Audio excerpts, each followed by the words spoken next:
detail that she doesn't have.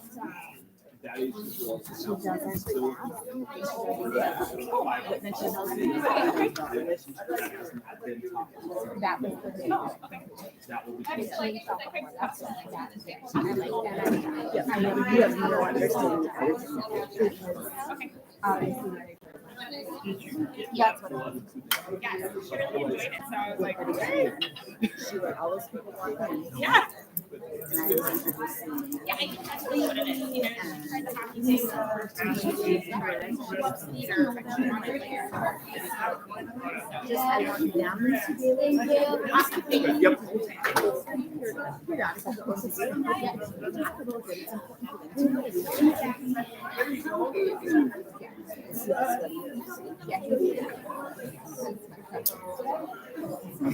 important for them.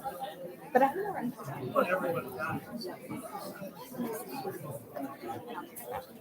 If I can find it.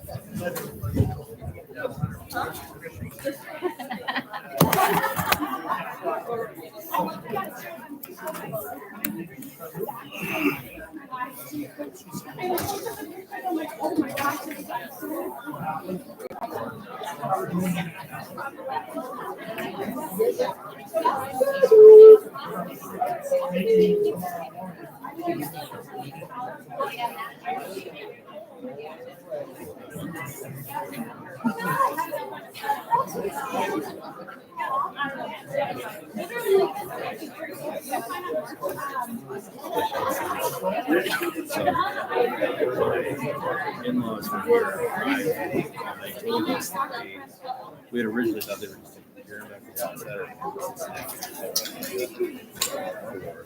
She was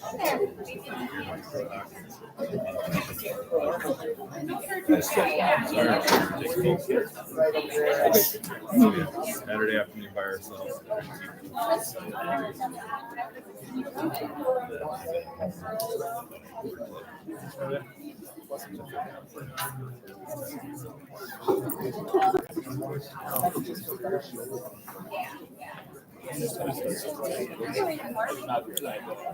I think you can have someone else. No, I don't want my picture taken.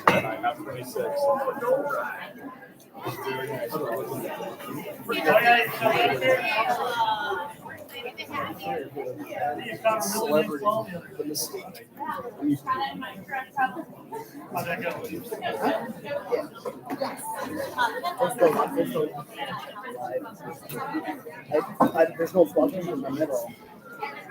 Yeah.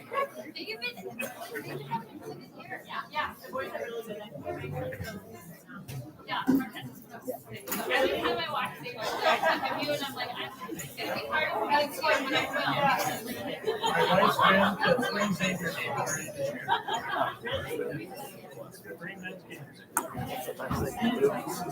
There's no plugin in the middle. It'll be a long meeting. I'll talk to my manager guy.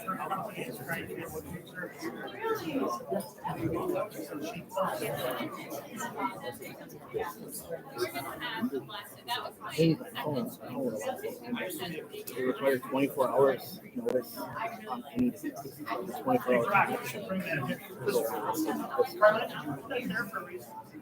On the podium, no. Yeah, we can't. Voice was good.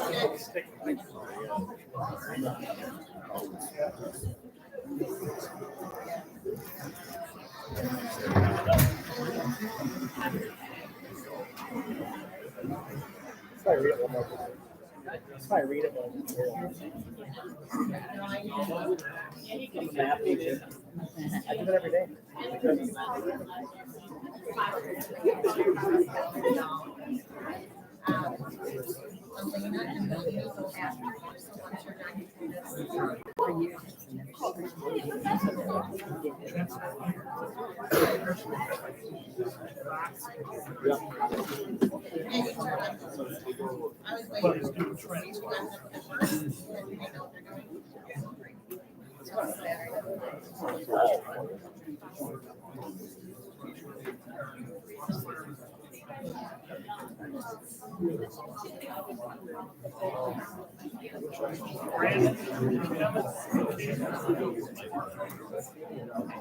You're first, so. Yep, right underneath. Yeah, they do something first and then they'll say our first comment. Whatever.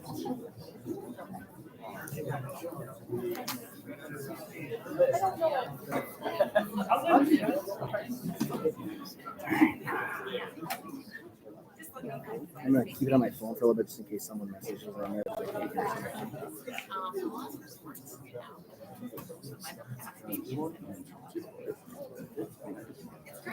I wouldn't be shocked if a few people didn't show up.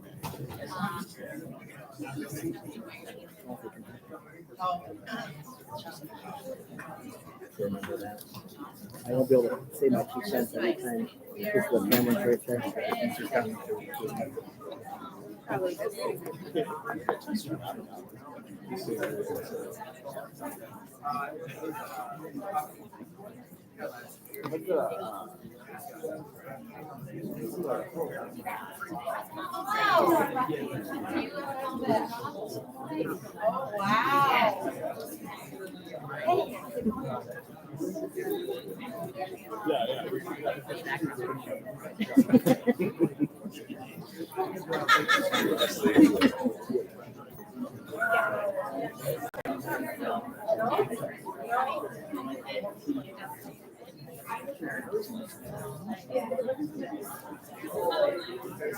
Thank you, sir.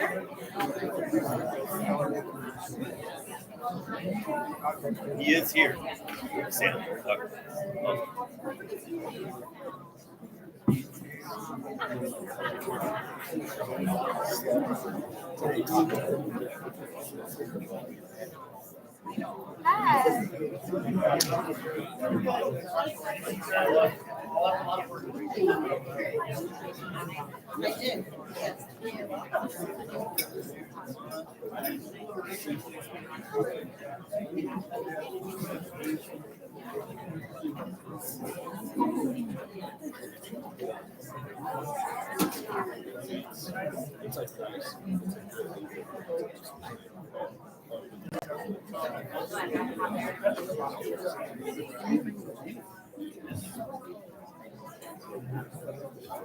On the website, if you go to the district, you put school board, and then on this, if you scroll, there should be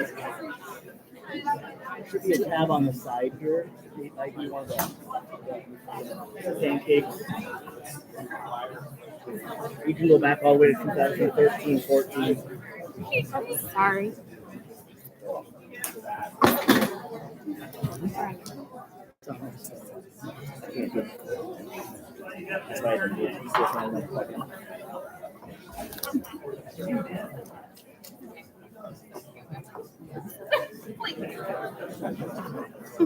Let's see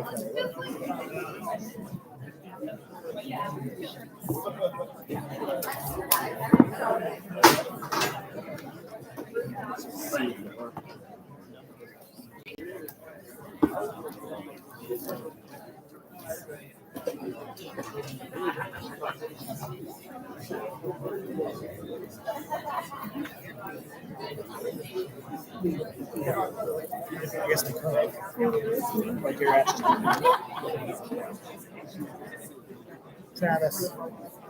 Travis, the tables do have plugins. Do you think I should sit in the middle? What's that? The tables do have plugins. Should I sit in the middle, you think? Would it be better?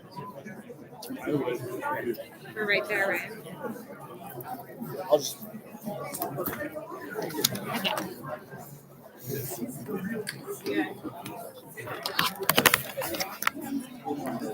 On the road again.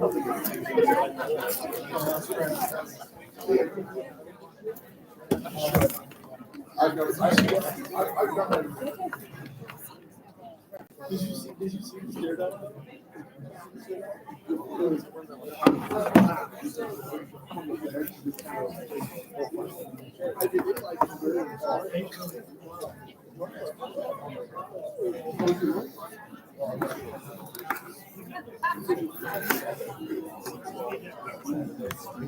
Yep.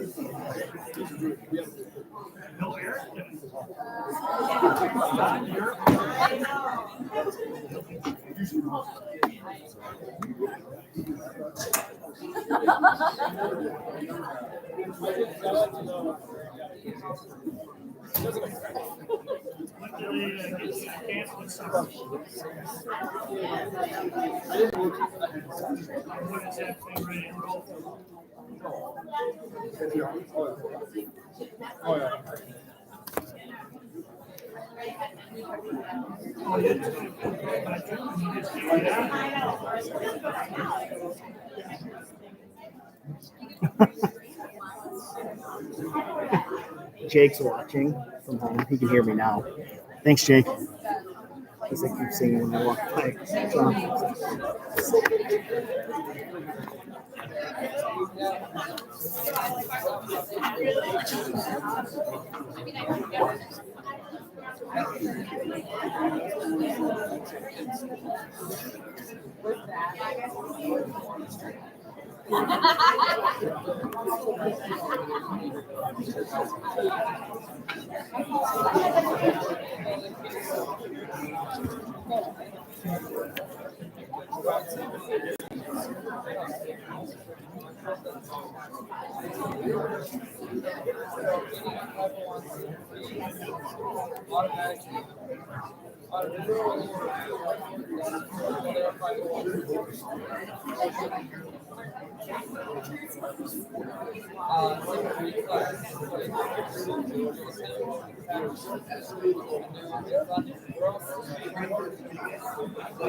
Did you have a partner or install? I didn't see the picture. It is 7 o'clock and we have a large group here today. Excited to have a good group here tonight. Thank you everybody for coming. We do have a quorum tonight. Both Patrick and Mark are out of town and will not be here tonight. If you'd like to address the board, there will be a seat down here during public input. Ms. Brewington will take those sheets that you can fill out in the back. This is a listening session during the public input. If you'd like to address us, please step down. And we will start with the Pledge of Allegiance. The flag's behind you.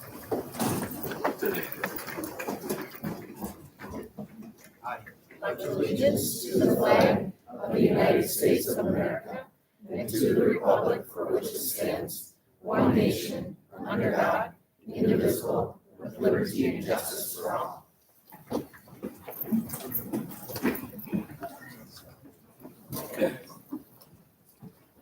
Do we have a motion to approve the agenda as presented?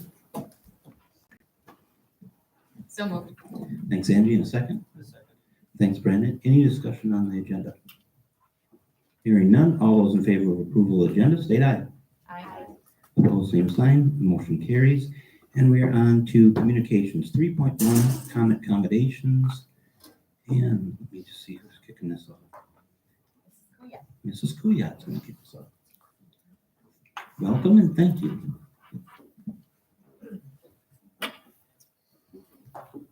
Hi, I'm Jennifer Kuyat. I teach at the elementary. I'm here to talk about the ZED Creative Writing Contest for the it's a 512 writing contest through ZED.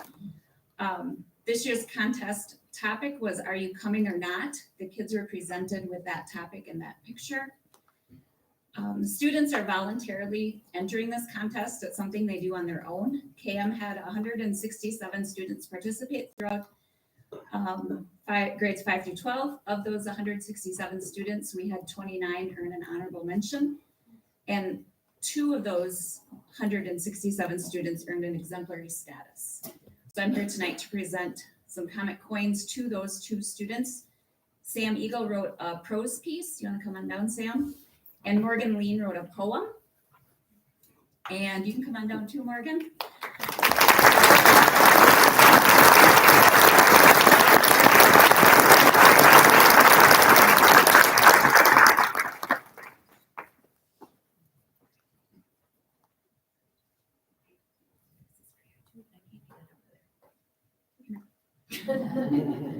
This is for you too. Morgan already got hers. All right? You guys have to stand here for a picture.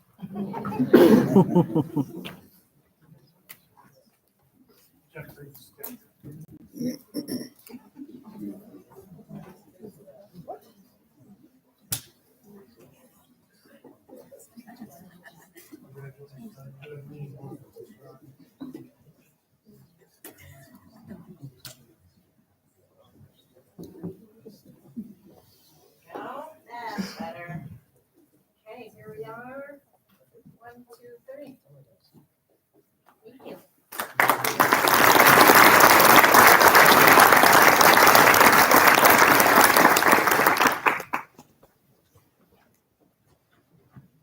All right, thank you. I'm Activities Director Brock Trinan, and I get to present a couple other awards, and I'm also going to step in for Mr. Langemo, who's not here tonight, and give a couple of his awards for the high school as well. So the first one is to our girls hockey team, and I think most of them are able to make it tonight. See a few up there. And this award goes to them being chosen as All-State Gold Academic. And not only did they have outstanding success on the ice, but one of the things that they also stress is that they are student athletes and student comes first. So I'm going to have Coach Jeremy Gunderson come down. Let's give him a hand first.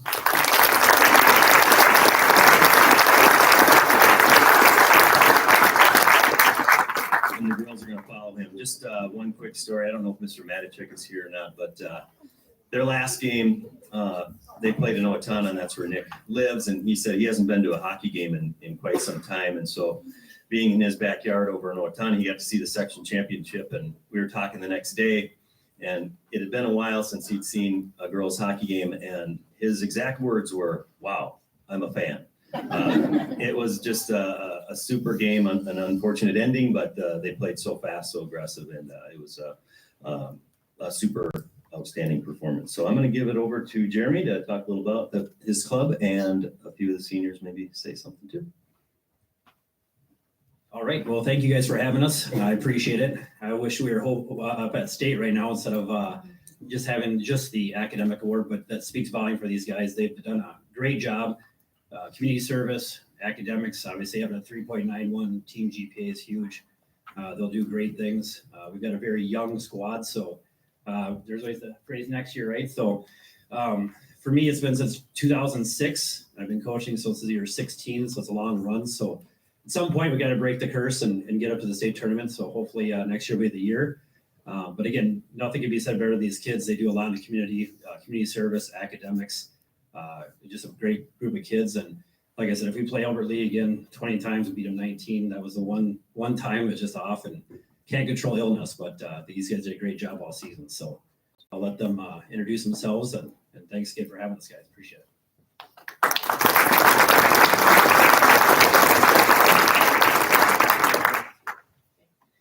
I'm Ida Huber. I am a sophomore at Byron. I've been playing Dodge for Dodge County for 2 years, and I'm gonna be here for 2 more years.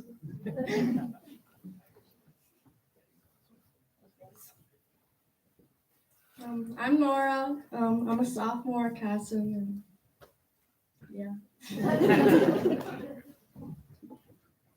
I'm Abby Zeitler, and I'm a senior at Byron. I'm Abby Simons, and I'm a junior at Casson. I'm Molly Cook, and I'm a sophomore at Casson. I'm Kylie Meyer, and I'm a freshman at Casson. I'm Taylor Winkles, and I'm a senior at Casson. I'm Greta Petrie, and I'm a senior at Casson. I'm Hannah Peterson, and I'm a sophomore at Casson. I'm Bryn Sprider, and I'm an 8th grader at Casson. I'm Kate Ahern, and I'm a sophomore at Byron. I'm Aiden Sprider, and I'm an 8th grader at Casson. I'm Berkeley Klein, and I'm a freshman at Casson. I'm Taryn Warnicki, and I'm an 8th grader at Casson. I'm Grace Rattler. I'm an 8th grader at Casson. I'm Macy Cook, and I'm an 8th grader at Casson. I'm Sophia Busking, and I'm an 8th grader at Byron.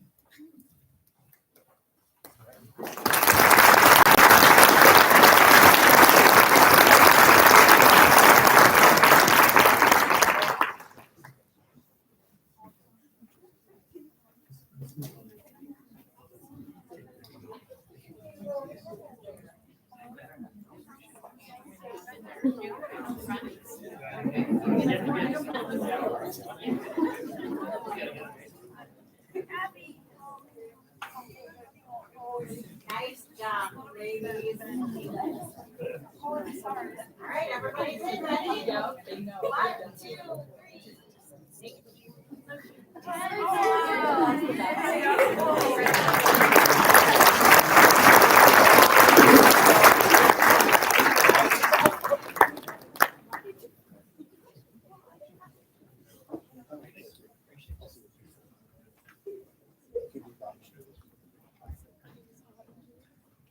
All right, thanks for coming in, gang. Appreciate it.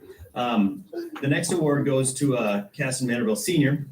This was the first year that we did a Hall of Fame banquet. Years past, we've had the Hall of Fame committee for several years, and I've witnessed a few banquets at other communities, and it was really neat.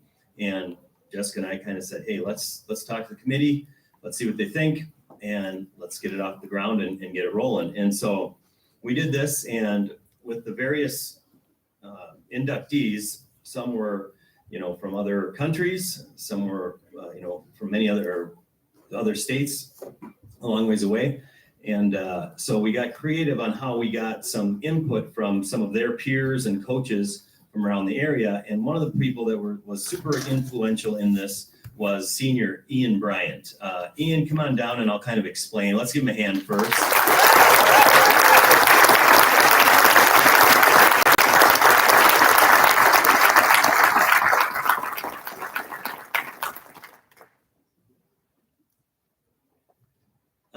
So not only did he set up the interviews and we gave him some questions to ask, he did all that on his own. No money, nothing. It's a volunteer service. And his comment to me is always, I just love to help you guys out. And that's his exact words with everything he does. And, he did all that. And then he put together an awesome video. And so when the inductees came up front, the video played, and then whoever was going to speak for that inductee came up and said a few words about him too. And it just worked really smooth. And I thought for the first year, there's a few things to iron out, but it went really well. And a lot of that was because of the work that Ian did in the video and set up and put a little music with it and just made it look super professional. Other than that, he can be found broadcasting games, helping out in the pack, helping out Cody and JJ back there, offering help. And so he's always around, always helping, and always with a smile on his face. And even when he's in pep band, he gets the crowd going. So thank you so much. Let's give him a hand.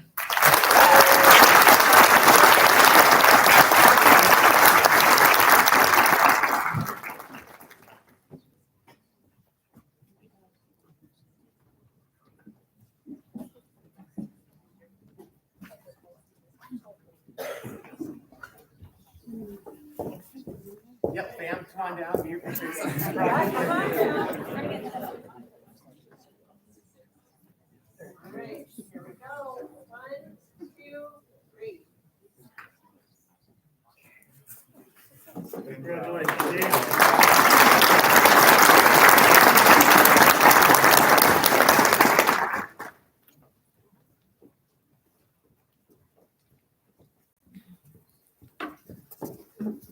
All right, the next awards go to the 2023 February High School Students of the Month. And these awards are typically given by the principal, Mr. Langmo. But this award is chosen by the Cass-Manorville High School staff for students who are basically all of the following. Responsible for themselves and others, are positive role models and help others in need, and are progressing academically. So they're chosen one student per month for the entire year. And so it's quite an honor that they get chosen. And so what I'm going to do is I'm going to read off. We give one for the freshman, sophomore, junior, and then senior. And then when the senior comes down, I'm going to read his little excerpt that he provided for us. So first off is freshman Malia Haraldson.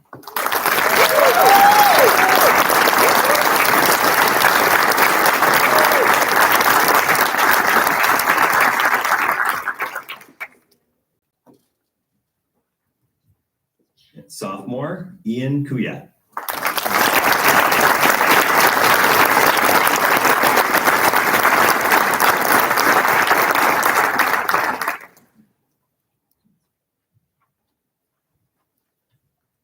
I'm working on Ian to be Ian Bryan's replacement next year. He already does a lot of things. Junior Ethan Howard.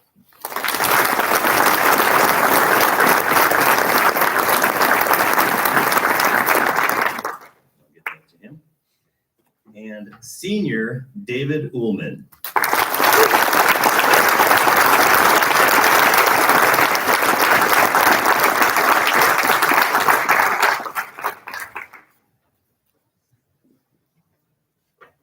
All right, David didn't tell me he was going to wear a tie, so I would have done that. All right, this Cass-Manorville senior student of the month for February is David Ullman, child of Dale and Elizabeth Ullman of Manorville.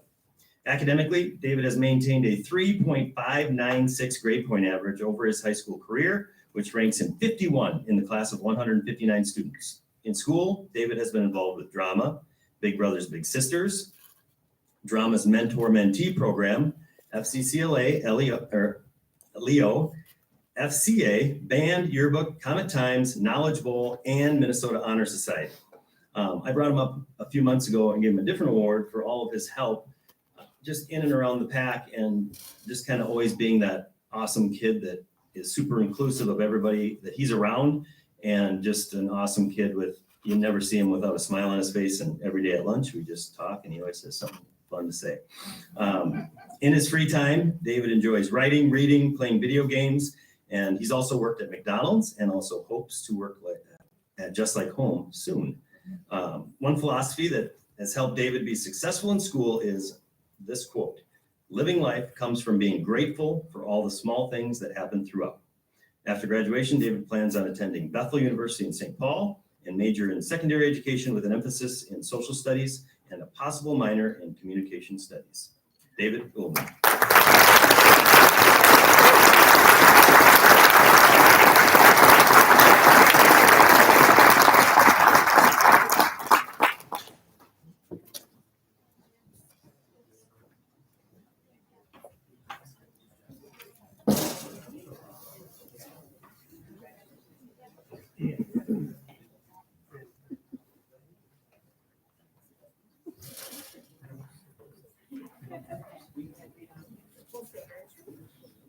Good job saying it. All right, here we go. 1, 2, 3.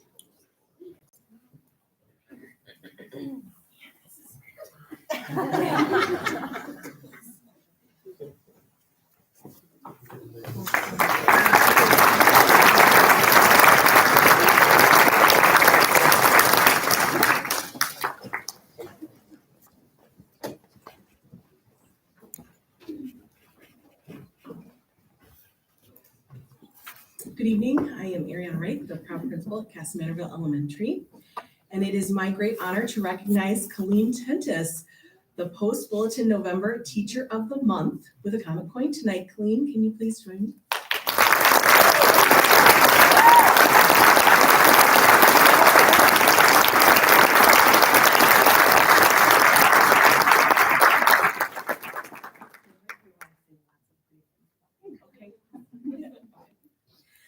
Mrs. Tentis is a kindergarten teacher and leader among her peers.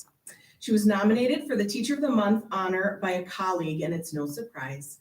She is seen as an expert, particularly for her instructional skill, but also the classroom culture she creates.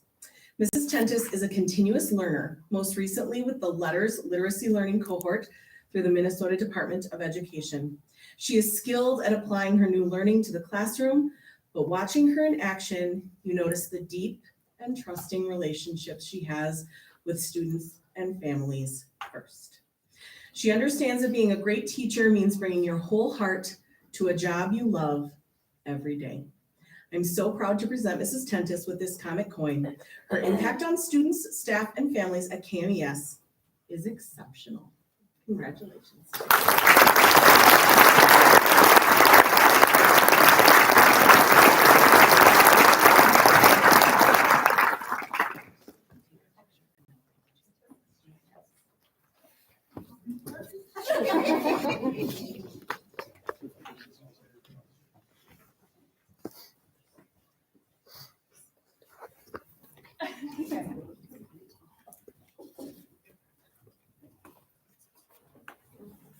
Here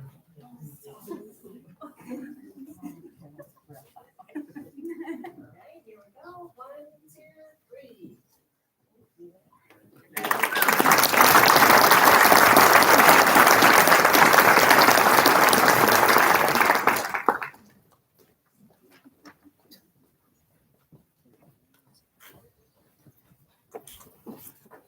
Okay, I think that does it for our comment accommodations. If you came for comment accommodations, you're certainly welcome to leave or stick around.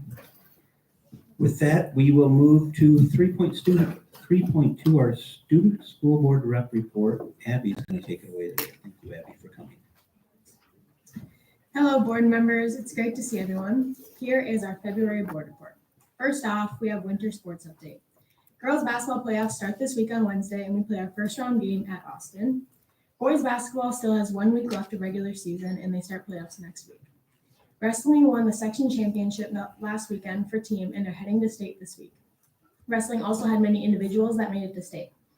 Girls and boys hockey both had great seasons, with the girls making it to the section championship and the boys making it to the semifinals. And gymnastics finished their season with a 4th place at the HGL conference meet. Earlier in February, girls and boys basketball had Comets versus Cancer Night hosted by FCCLA. The night was a doubleheader versus Red Wing. With a silent auction and all of the donations, we raised over $4,000 that night alone.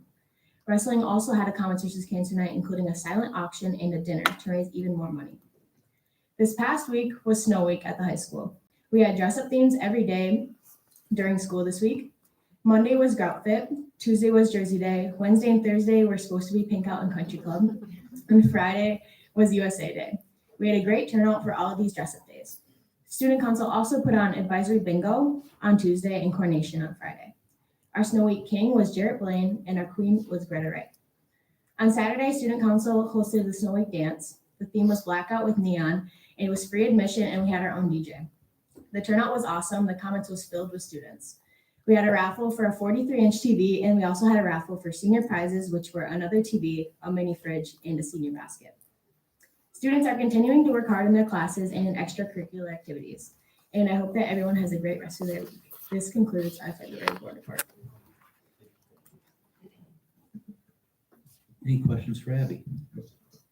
Oh, are you going to the state tournament, the wrestling tournament up there? Planning to, yes. I mean, you've had a lot of days where you haven't been in this building. I Like, know. I mean, this guy next to us is, you know. So, well, very good. Did you win anything, by the way? I didn't. Didn't. There were only like 15 seniors in the raffle too, and I still didn't win it.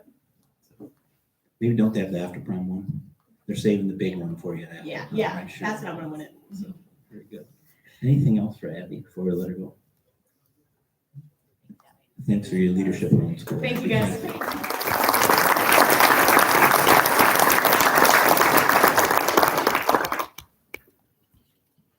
Okay, with that, we're moving on to 3.3, students, speakers for college courses and credits at Casson Manavoti School. We've got Elena Brookman and Lainey Bowman. Can you ladies come on down? Thank you for joining us, appreciate it. This is a tough group down here, just so you know.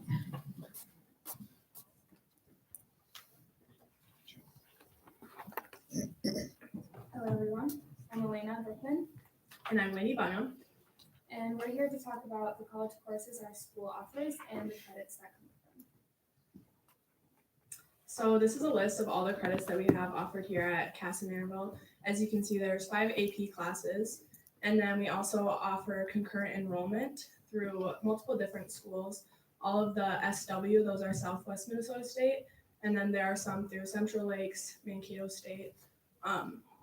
As you can see, there's a long list of different classes you can take, whether that's math, English, sciences. There will be a new one on computer science offered next year. You can also earn college credit in band and choir junior, senior year. PSEO we listed up there. That is off campus, but still an option for students here. And then PLTW courses through engineering and biomedical sciences. Those you take a test at the end of the course to receive a score that can be transferred onto a college transcript. And then articulated courses, you earn a certificate at the end. And we have those through ag, art, business, fax, and industrial tech. So all of the classes up there listed are classes that I have taken through the colleges or like the PLTW classes. I have taken, it looks like 6 or 7 from Southwest Minnesota and choirs from Central Lakes, 3 AP classes, which I'm currently taking, so I don't have credits for them right now, and then 1 PLTW class, which comes out to a total of 22 credits plus the AP credits I will get at the end of this semester. This is a list of the credits I've taken. Again, multiple Southwest ones, which transferred to a decent amount of credits. As you can see, chemistry, there's the chemistry class and the lab. So you take it all as one course, but it comes as 2 different credit options. AP biology, I took that a couple years ago, so I have a score for that, which depending on school will transfer for different credits. A 3 can transfer for 3 credits, whereas some schools you need a 4 or 5, which can transfer for more credits. And then human geography, that I'll take that test in the spring. And then I also took PLTW, human body systems, which that's the one where you pay to get a transcript, which ultimately costs less than actually taking it at a college. And that equates to the 31 college credits plus however the AP credits transfer. So why do we take these college courses? We took them so that we didn't have to enroll or go to RCTC in Rochester. Everything is right here. We can just go to school and we're just getting credits. We have familiar teachers. A lot of the courses that we take are with the same teachers, so we can form like relationships with them. We learn how to prepare for the expectations in an actual college. Since it's you're with students who want to take these classes and are there for higher education. They show rigor for transcripts in college and saving costs. It actually saves us a lot of money since we don't have to take these classes in college when we transfer. One thing on the cost savings too, recently looked it up, and it can equate to tens of thousands of dollars that you can save as long as your credits transfer, which all the schools that I've looked at, all of the college credits will transfer. So what did we get out of these courses? There's many things and they kind of build off each other. A big one was time management. You're given a lot of time because in a normal college setting, you might only take the class a few times a week. Whereas with the block schedule, we're getting almost an hour and a half every single day. And so you have to learn how to manage your time in a way that you get your stuff done, which goes into responsibility. You have to be responsible to get your stuff done. You also get a lot of independence from it, just again, with the responsibility and time management. There's further knowledge that you obtain through the courses that's at a higher level that will help when you get into the college courses, whether it's the next level of biology or the first one again, because sometimes they'll just transfer as elective credits. You also get that college level rigor, and it helps with study skills too, a lot for sure. on the slideshow. Question for the ladies. So I have a couple here writing down. So, first of all, thanks for being advocates for that and being great role models in the school for kids staying here and taking these classes, having an opportunity and not having to go outside the school. How did you learn about it? And what was, like, how did you first find out and say, hey, I have this opportunity? Just curious. For me, freshman and sophomore year, I was on the honors track for math and English, and so going into your sophomore year kind of set you up to take those college classes. For math, it kind of put you into the algebra one. I also had a cousin who took college credits, and my brother did too, and I knew that those were transferring, and so it was definitely something that I wanted to do if I had the opportunity to. Yeah, same kind of for me. I had an older sister who took a lot of college credit classes here, and she really enjoyed them, and she got a lot of these things from it. So I was like, that's a really good opportunity. I want to do that too. So. And plans for next year? You haven't figured out yet? Really close. Very close. You're not just not disclosing here. Is that what you're saying? Just the family knows. Yeah, so 4-year, I'm thinking exercise science with a minor in psychology, and then either physician's assistant or physical therapy after that. And do you know how many credits you'll be able to utilize there? Depending on how the AP courses end up, the school accepts a 3 for both AP classes, which equates to 3 credits, so it would become about 38 credits transferring. What does 38 credits mean? Does that mean you go in as a sophomore?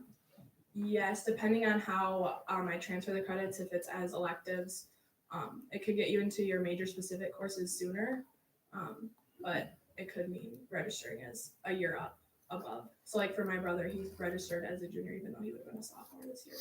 So it just puts you ahead like a year. And financially as well. That's an huge entire difference. year of saved college tuition for students and families. I'm planning on going to MSU Mankato for exercise science with a possible minor in nutrition. And after that, I plan on going to PT school and becoming a sports performance physical therapist. Very good. And I'm assuming most of those credits will transfer over. Very good. Any other questions? I have a question. Do you have a lot of other students coming in asking you about this, or are you guys actively talking to your peers in some of the younger classes about the benefits that you've gotten from taking these courses? I feel like it's definitely something that could be talked about more. I've tried to encourage some of the younger people I know of, whether it's teammates or whatever it may be, because it is like a really great opportunity to get you ahead. Yeah, I kind of do the same. I'm on a dance team, so I kind of talked about it a lot, and there's a lot of people on the dance team who are also taking a lot of these classes, and they also kind of talk about it too, trying to get them to join into this.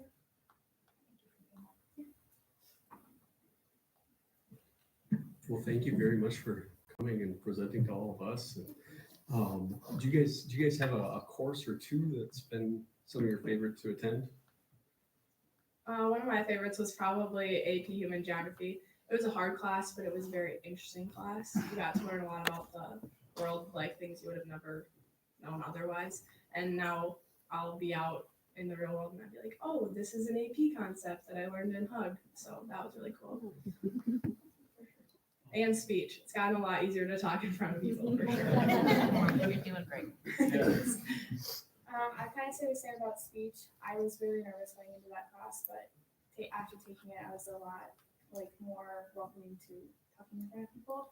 And I really enjoyed the ELTW human body systems because going into an exercise major, exercise science major, it's really interesting to me to figure out how everything in the body works. And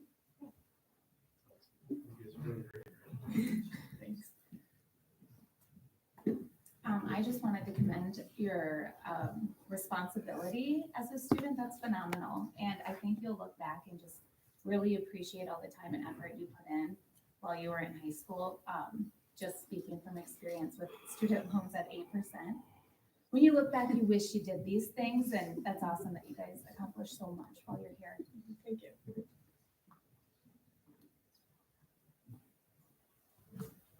Elena, thank you for coming. Appreciate it very much.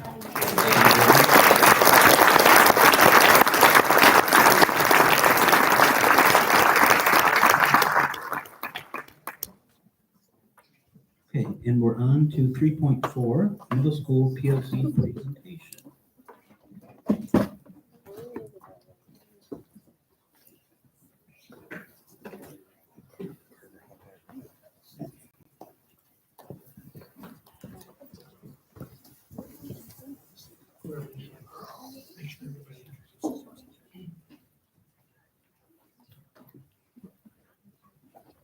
Good evening.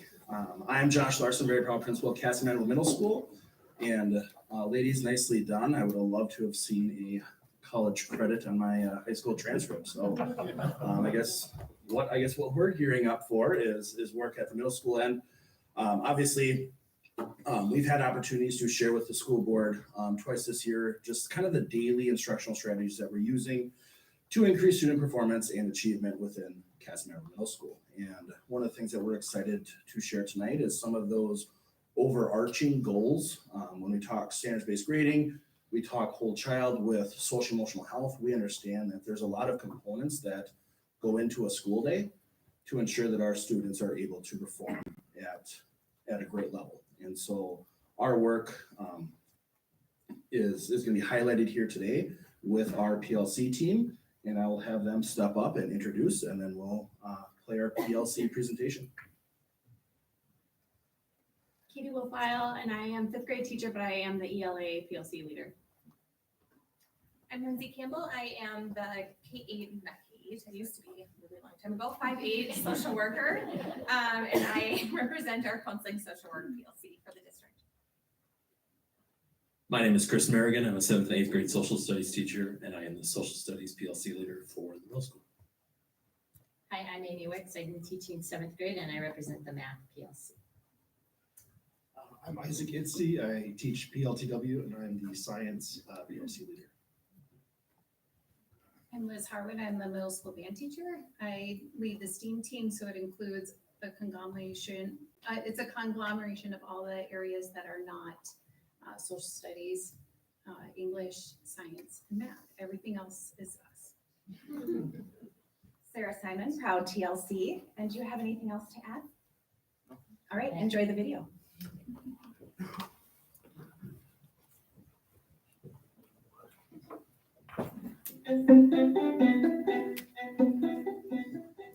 Hi, I am Lindsay Campbell, and I am the social worker at Casanova Middle School. I am also our PLC leader for our district-wide counseling and social work group. We have had the privilege of adding 2 new people into our team this year, and they have been a great asset to our group. As a PLC, we continue to look at the social, emotional, behavioral, and mental health needs of our students.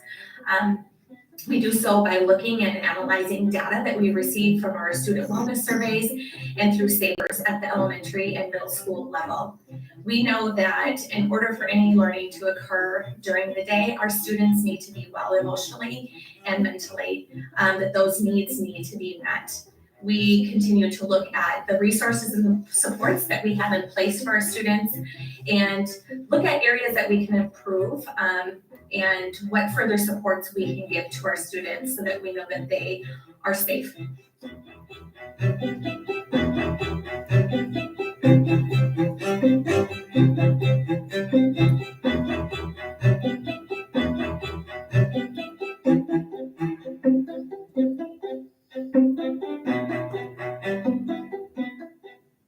My name is Katie Wolfile, and I am the English PLC leader at the middle school. So one of the things that we talked about in September that we were frustrated with was just kind of our writing instruction and just the kind of skills that we were seeing with our students. So what we did is we took all of the new ELA standards and broke it down into a spreadsheet and then really kind of made it into a scope and sequence that we can be using for our standards-based grading. So if you look up here, you can see like the 5th grade and 6th grade standards. And what you see bolded is what is different. So that leads to our scope and sequence of here's what we need to be teaching in 5th grade, here's what we need to be teaching in 6th grade, 7th grade, and we actually went all the way up through 10th grade. The other thing that you can see is the developing. So in 5th grade, what we're looking at is here's where they would be at proficient, here's where we want them to be, but then we also say here's where they're developing, where they're kind of understanding the concepts. So our goal from here, our next steps would be to create a rubric that the entire middle school can use. So whether it's 7th grade science or 8th grade social studies, when they have an essay or any writing, we can use a rubric that everyone's on the same page and that our students are seeing the same expectations across the board.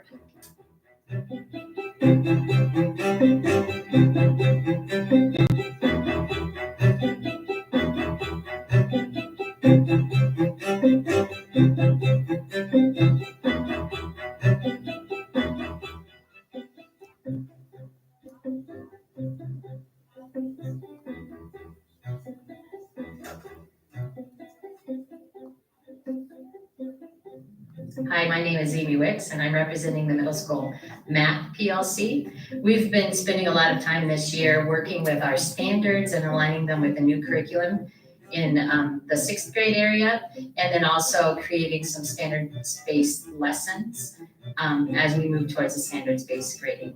We're working really hard to keep our new teachers on board with our processes and keeping them engaged with hopefully retaining our new young teachers in math.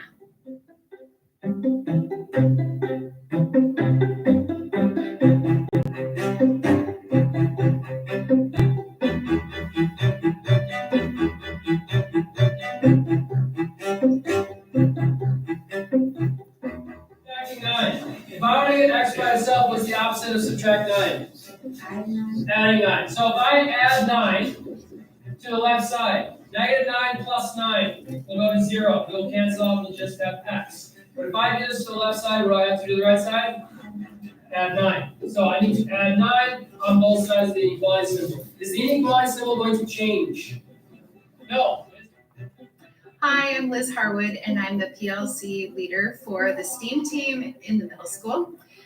Overall, we've been working a lot on standards-based grading and disciplinary literacy in our classes, having a big push getting ready for the standards-based grading that is going through in the middle school in a couple of years.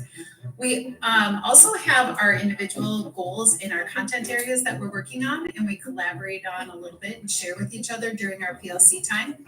So in health classes, they've been working on mental and emotional health and stress management. In art classes, they've been working on a 7th grade heritage shield, which turns out amazing.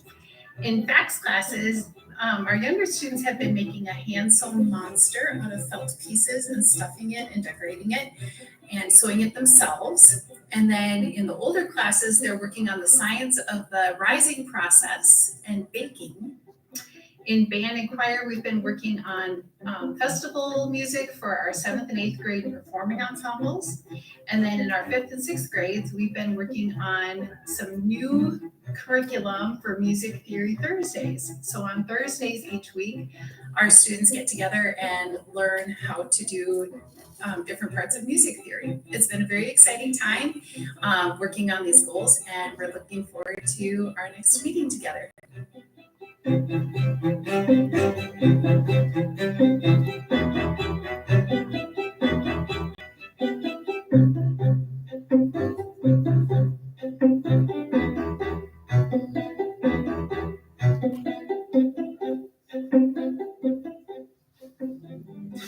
I'm Mr. Itzy. I'm the PLTW teacher and science PLC leader. And in PLC right now, what we are doing is we are looking at our new standards and our new curriculum because we have brand new standards and brand new curriculum. And so we're focusing on aligning those, and we're working with standards-based grading to make proficiency scales. And so we kind of have a fresh start with all of these new things, and it's a good time for us to look at how we teach and assess our students. And because the focus of those new standards is so much on students' creative problem solving and on discovering knowledge through the scientific skills, we create lessons that allow our students to be the creative problem solvers in the classroom using engineering learning targets as well as science learning targets so that they are learning those skills with the goal that students, when they are confronted with new information as they progress through new grade levels in college or career, they have the skills to attack new problems with that creativity and problem solving skills. But if we're trying to come up with, if we can simplify this, we gotta try it, yeah. 3 and 21 would be 63. Really close. Brody. Can you do 5/10 and 128?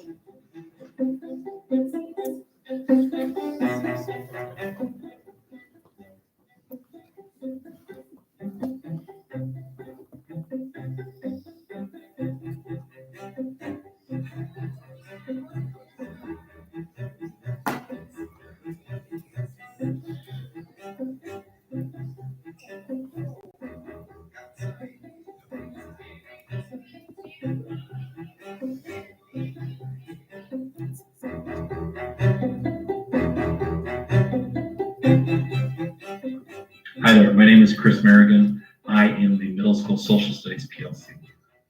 And this year, Social Studies has been focusing a lot on literacy and supporting our ELA teachers and trying to show them some of the strategies that they're learning about in their ELA classes, how they pertain to their social studies classes. In particular, we've done a lot of work on annotation. We've had students do them through their textbooks along with secondary and primary sources in 7th and 8th grade. We've also put a focus on short answer questions and having students writing more, along with trying to overall work towards standards-based grading with our 4-3-2-1 skills, and certainly honing in on precision. Purpose of the preamble being create that more perfect human. We already had some details. You're going to continue looking for purpose in this document, but I'm going to add one more thing I want you to look at. That's perspective. 7th graders, when we look at perspective, it's another way of putting it. What are we looking for when we look at perspective? Yeah, you're looking at point of view, right? Now, turn to the document on the back for me.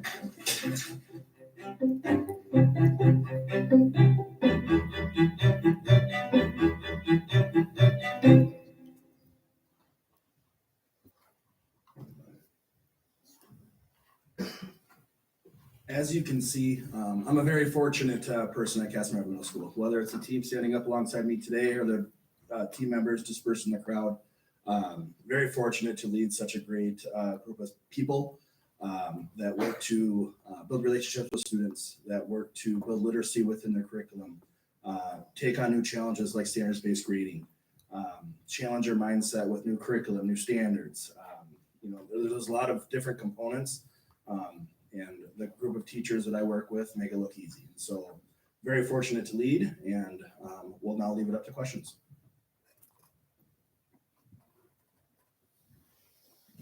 Any questions for anyone? I just had a couple. Ms. Harwood, you talked a little bit about social, emotional, and mental health. Do you feel like at the middle school level, we're back to where we were 2019? I mean, I know that it was a struggle, so I don't know if that's a. Lindsay would probably be the better one to address that question. Is that okay? Are we back Pass it to on to you? normal? Yeah, maybe that. No. Lindsay, maybe you could talk about how the new counseling staff that were added this year has made a difference for students and for staff. Of course, I feel like, the two people that we lost were definitely a loss in our department. We had worked very closely together for a number of years. I think new staff coming in, younger staff with new perspective is always just, gives the department a fresh new look at things. But I think being able to maintain our staff where it's at is really important. I feel that we would all agree that the needs in all of our buildings, the social, emotional, mental health needs of our students, of parents, of families, is definitely still there. And I think it's not something that's going to change or go away. So I think just making sure that we can provide those students with that support every day is essential, and then being able to maintain and make progress in their academic work every single day. So.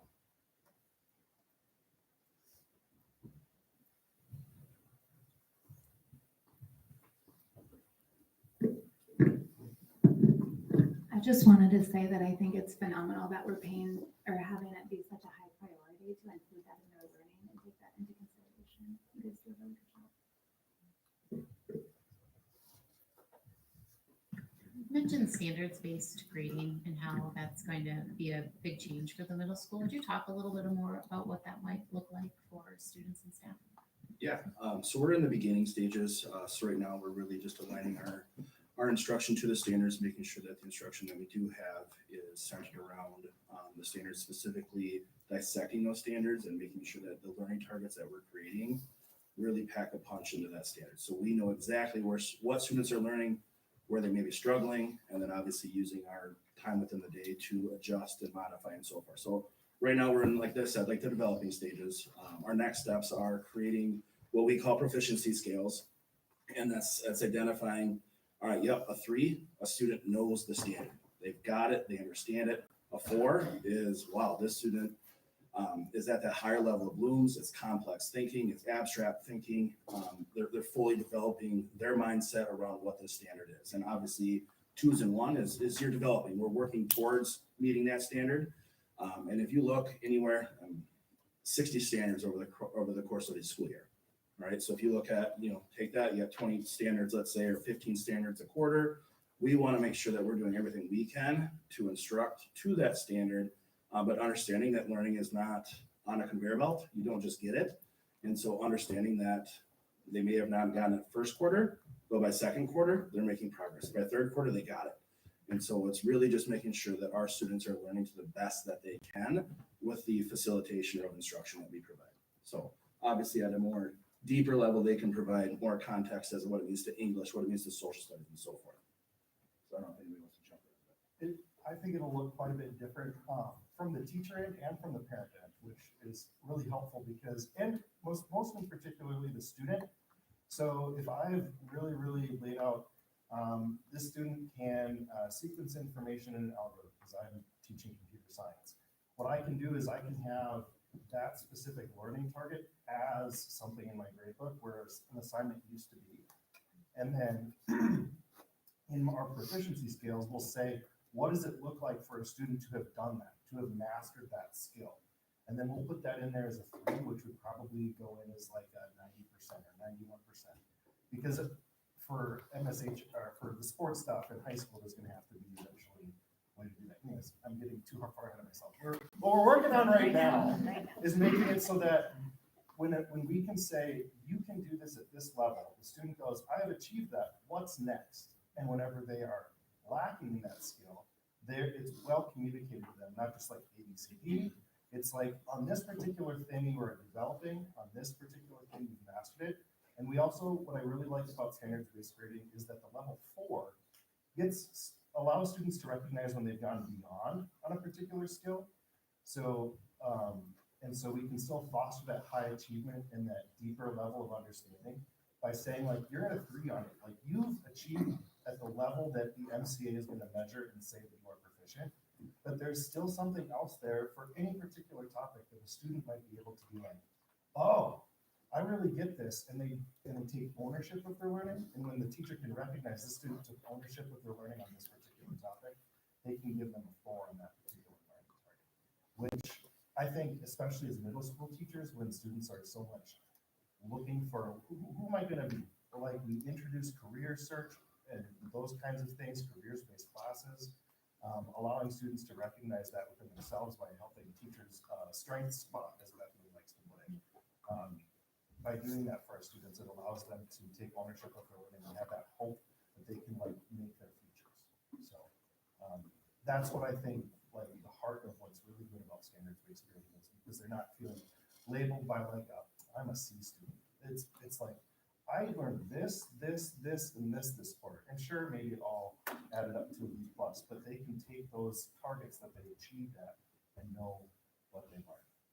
I also think it's a great opportunity for clarity for teachers, for parents, and for students. I think it makes it very clear where a student is in the learning process, and students can look at the grade book and see, okay, I can do level 1, I can do level 2, I got to keep working at level 3. Also gives them clarity on what their assessments are going to be, because that's exactly what's in those essential learner outcomes. I think it's great for parents because they can see, okay, my student knows their fractions, they know reciprocals, but I need to work on them with decimals. It's an opportunity for more clear communication between us, the teachers, and the parents, but also between us and the students as well.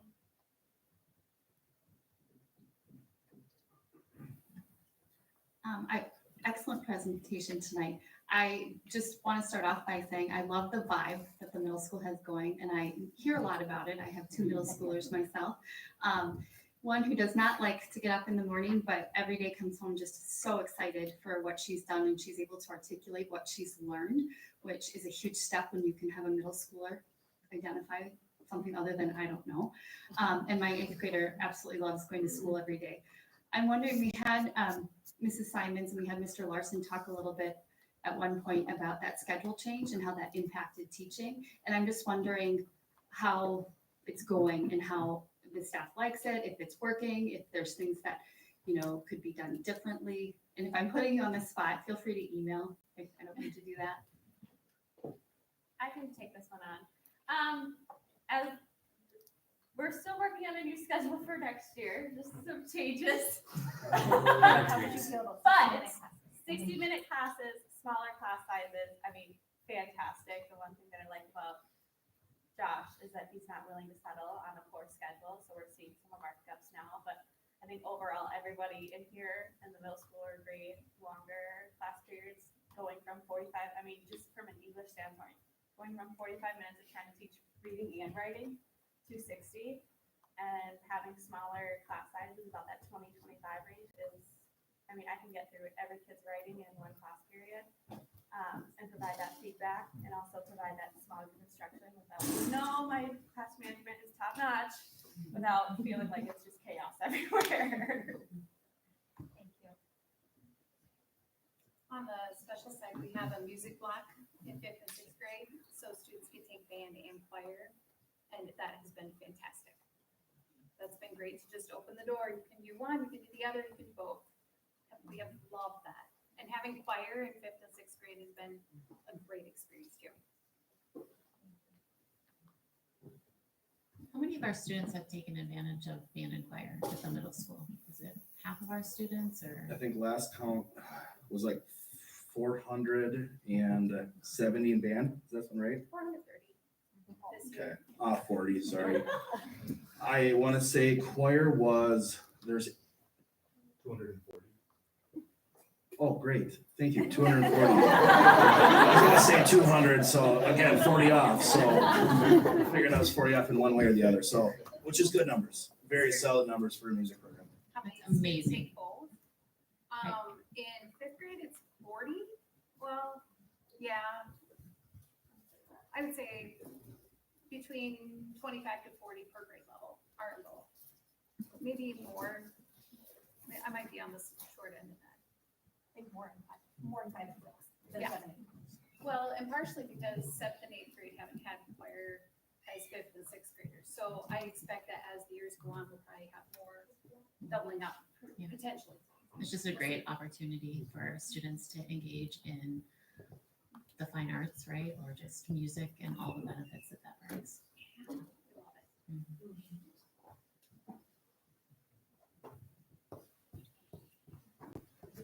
Anything else for middle school PLC? Well, nothing. Thank you very much. Appreciate all your hard work.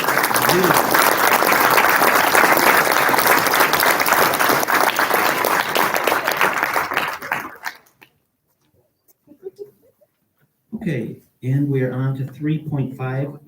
Consider approval for the resolutions for acceptance of gifts. Ms. Richards. I, Angie Richards, introduced the following resolution and move for its adoption. This is the resolution for acceptance of gifts and grants. Whereas Casson Public Library offered to donate a laptop charging cart valued at $250 to the KM IT department.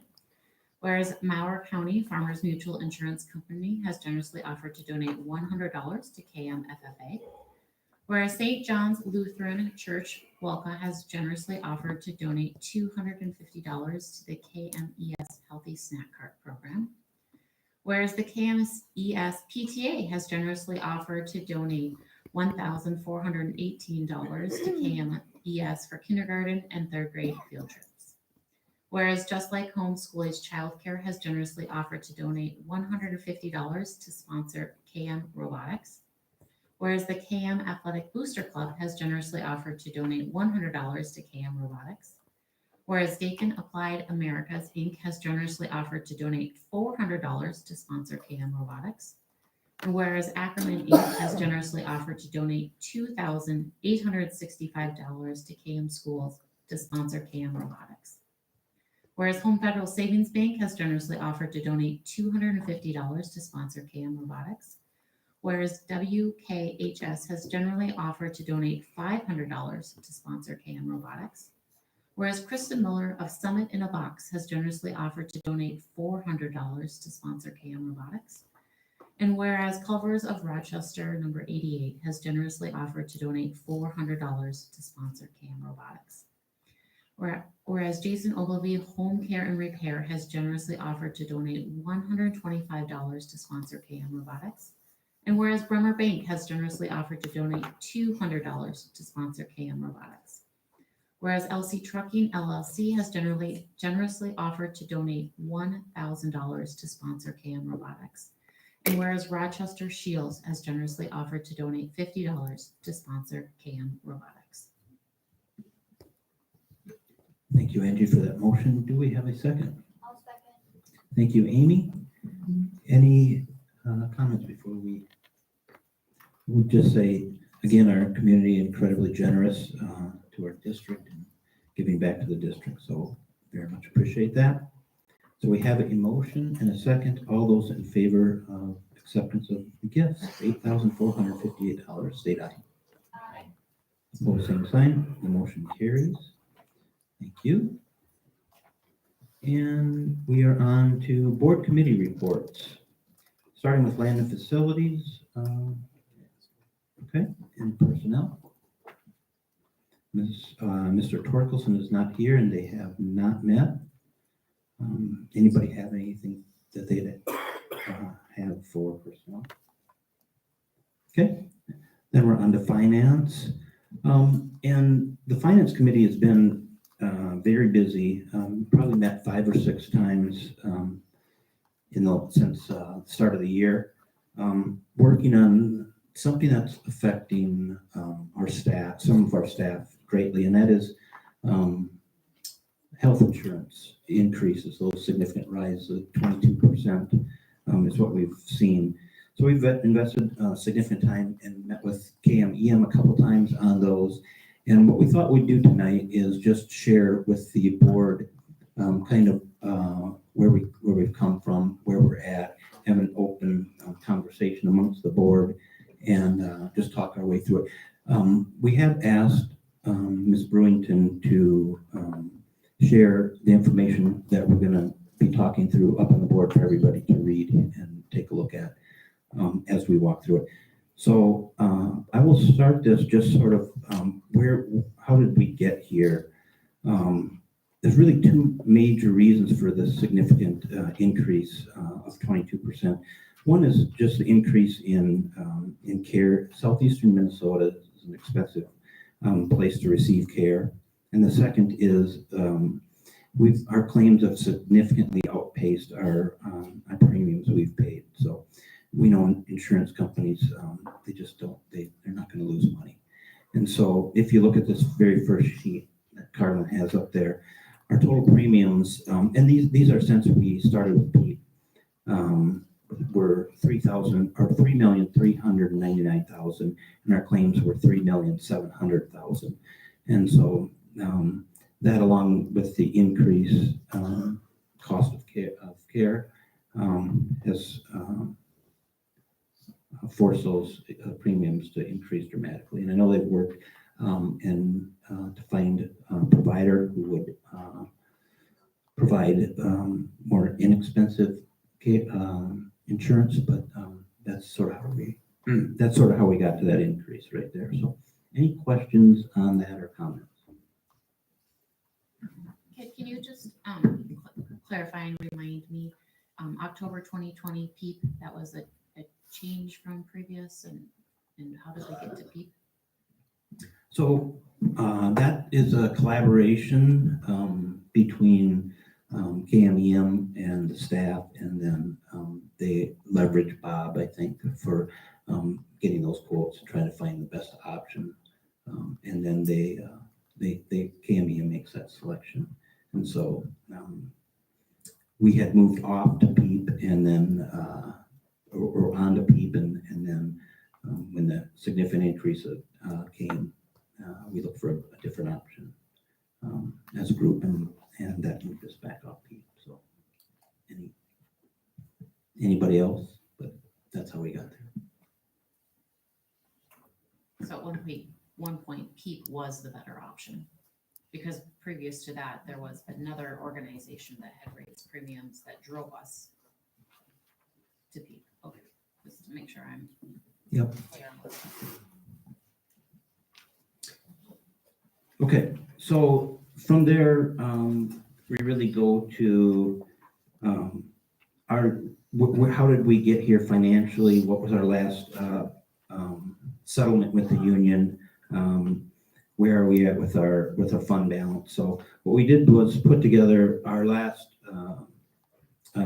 negotiation cycle would have been 21, 22, 22, 23. So what you see there at the very top of this document is our last agreement. The total salaries and benefits, $12 million, $12,600,000 in 21, 22. A dollar increase of $469,292 at a percent of 3.86%. And then the following year, this year, 22-23, $13,110,000, which is an increase of $487,000 or 3.86%, for a total 2-year wage increase of 7.98%. So that's what we settled on back in, I believe, 2021. And if you look at that next section there is really the distribution of those wage increases, which is always something that we try and spread out and look across. What you'll see there is between 3 and 3.9%, that's 51 staff members of the 151. And I would guess, I would say that the majority of those are the bottom step there. And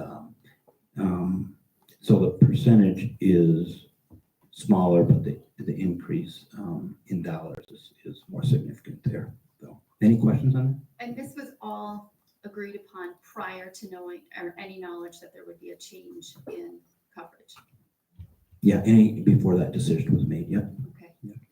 And so it's much like the district, you're trying to project out 2 years, right? So the district is trying to say, what is our student enrollment going to look like? Are we increasing? Are we decreasing? What kind of expenditures do we have? And much like that with insurance, right? We don't know exactly what insurance is going to be. And that is, so that is always a conversation during those negotiations, what gets put on the salary grid versus what gets put on health benefits. It's always a conversation. And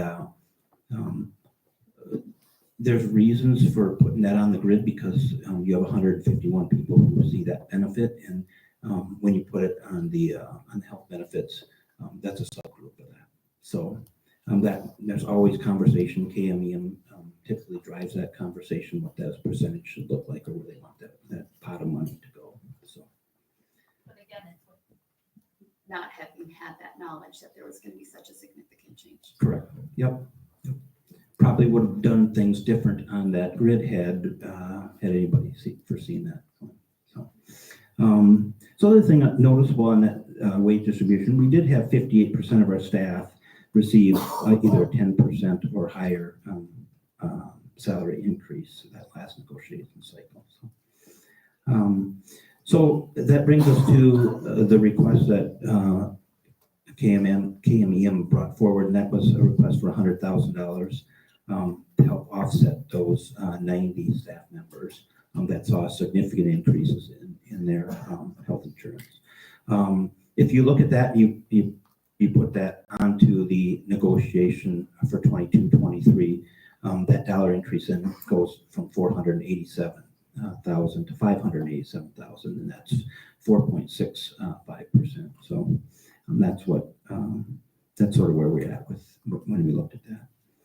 The other question we get asked a lot is, what about your unassigned fund balance? What's that look like? Where's the district at? How fiscally sound is the district? As we've said here a number of times, the district strives to get to 10% fund balance. Right now, we're at as of the last audit, we're at 4.97% fund balance. That looks like $1.2 million. One of the reasons that we really work that direction is towards 10% is because much like in 2009 when the state suspended payments to districts across the state, we were one of those. It's difficult to, if you don't have that fund balance there to pay salaries. Essentially, you're going out borrowing to pay salaries, or if you have some major expenditure come up, you have to have something. So we look for 10% to get us through for 3 months. So we're below that right now, and that's why we were looking to increase that. But that's always part of that probably is because we've had good settlements in the past. So. With that, I'm going to move on to the next one, which is the Schools for Equity and Education. You've heard me probably harp on this a number of times. For schools and equity education, at least when I'm not talking to the board, but when I talk about it, I'm looking for equity. And the reason is because if you look through this sheet right here, folks, you have to go a long ways back, as a matter of fact, to find Cass and Manorville. So if you look on that very first page, you flip it over, Carlin's on page, you'll see that $18,000 the highest districts receive per pupil. So it's a weighted pupil unit, and Bob always spends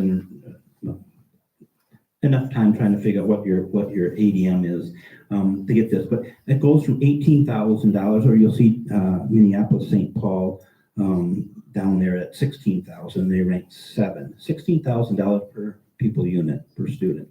But you have to go all the way to the back, and this just came out. Usually we're about 325 or 326 in this revenue source, but we're 328 right now. So we are we receive less income than any district in the state of Minnesota. And so I'm proud of what this board has done and what this district has done, staff has done, administration's done to keep us as a very vibrant school, considering where we end up fiscally from the state. It's one of the reasons that I said, I'm always open to, if anybody's going to lobby for equity, I'm glad to go along. I'll take the day off of work, I'll go. If any board members would like to join, I'm always open to doing that, because this is the reason that we're probably in the position we're in right now. So something has to change, and it's probably the most, I'd say there's 2 things, and I'll share one of them. That's the most frustrating thing for me to do as a board member, and one of those is negotiations, and this is why. Because it's no fun.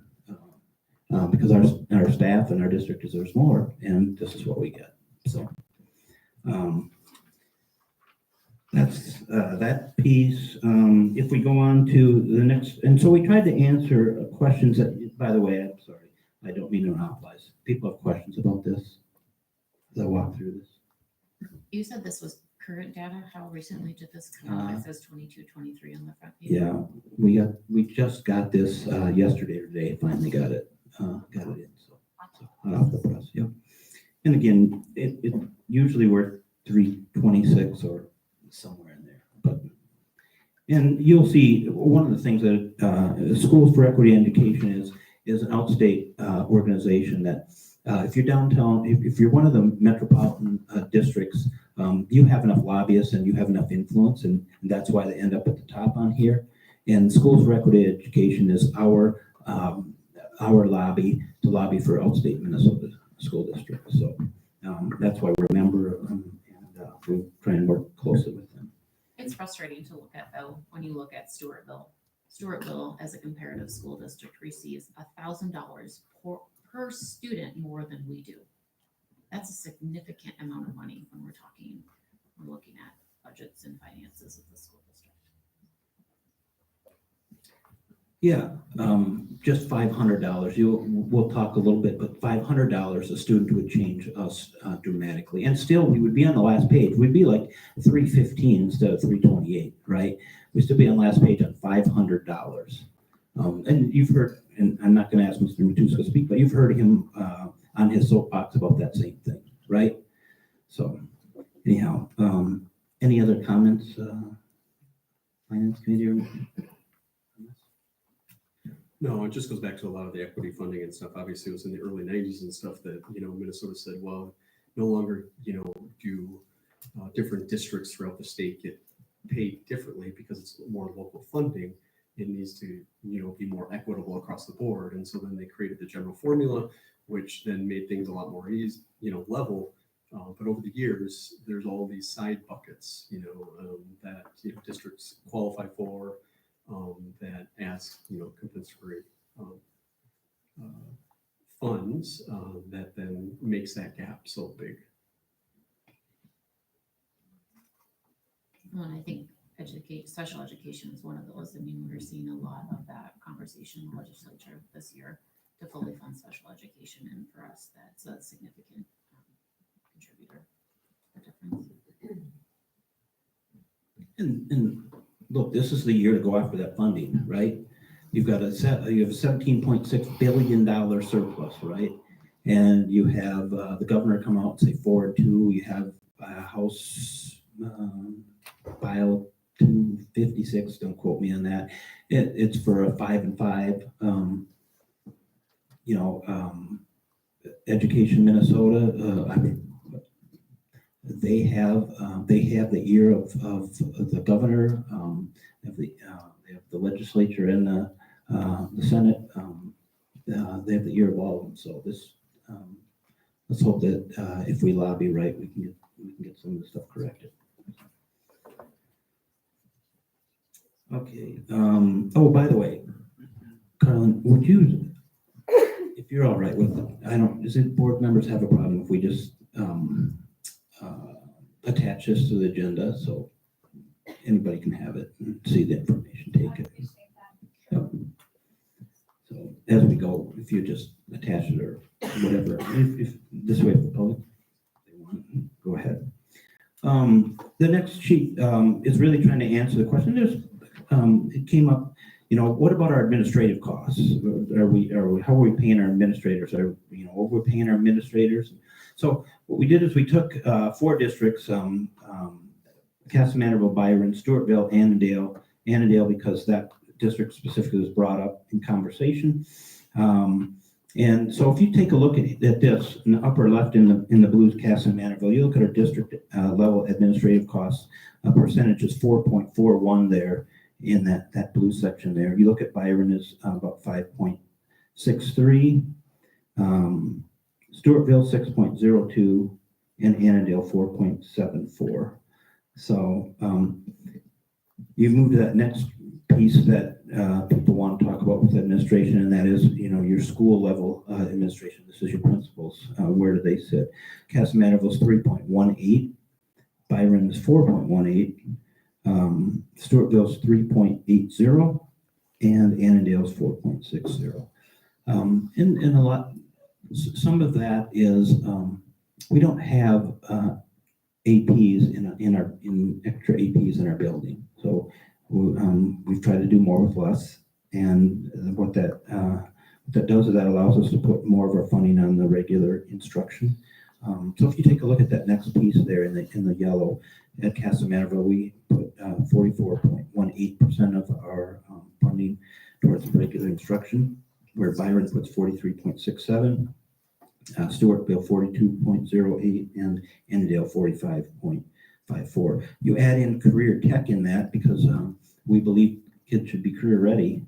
And if they choose not to go, that is a big percent. If they choose not to go to some secondary education, we put 2.74 there, and you go to Byron's 1.75.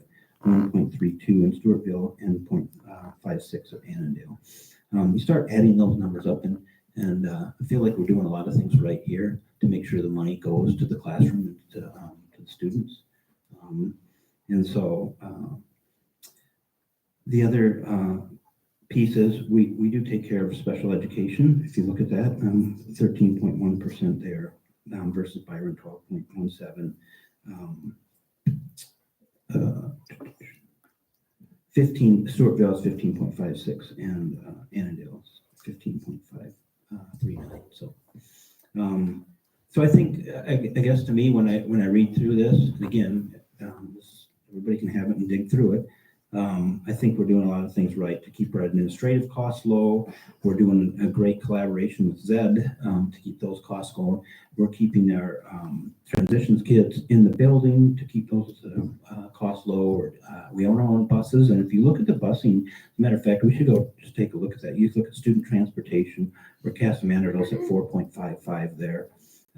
Byron also owns his own buses, 4.11. And then you look at Stewartville, who leases that out at 6%, and Annandale 7.17. So we worked hard to keep those all those expenses low, so that we can put those dollars back in the classroom. So questions on that slide?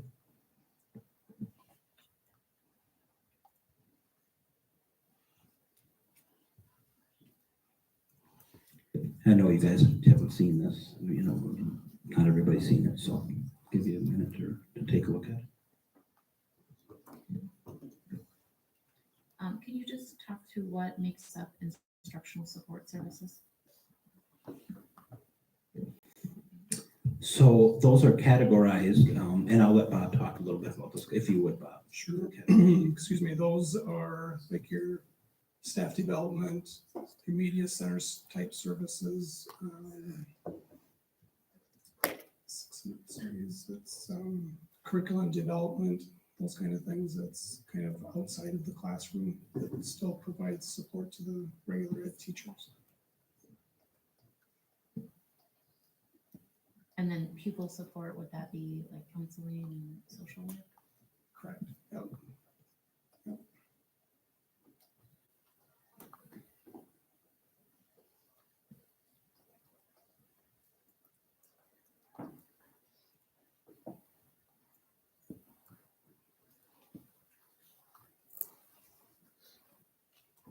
Anything else before I move on? Okay. And we can always come back and you can ask questions back. Next slide is the district's daily contribution to healthcare, because wanted to look at across the board what on the daily benefit, if it's what it looks like across the district, especially in the administration, because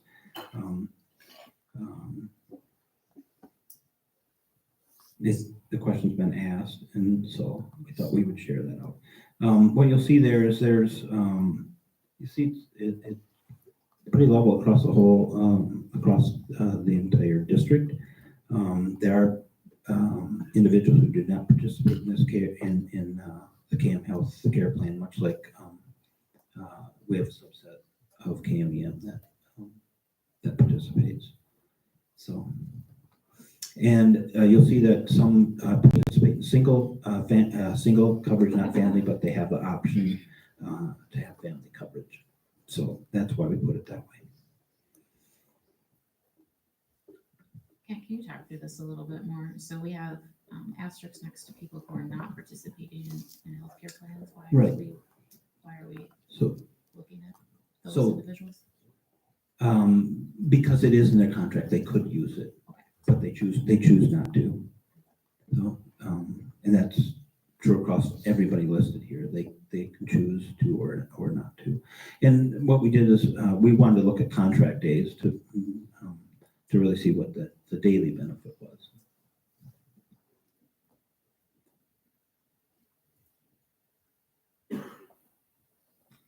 And how do we come up with the health benefit dollar value? Is That the school district is contributing? Yeah, is what the school district contributes. Yep.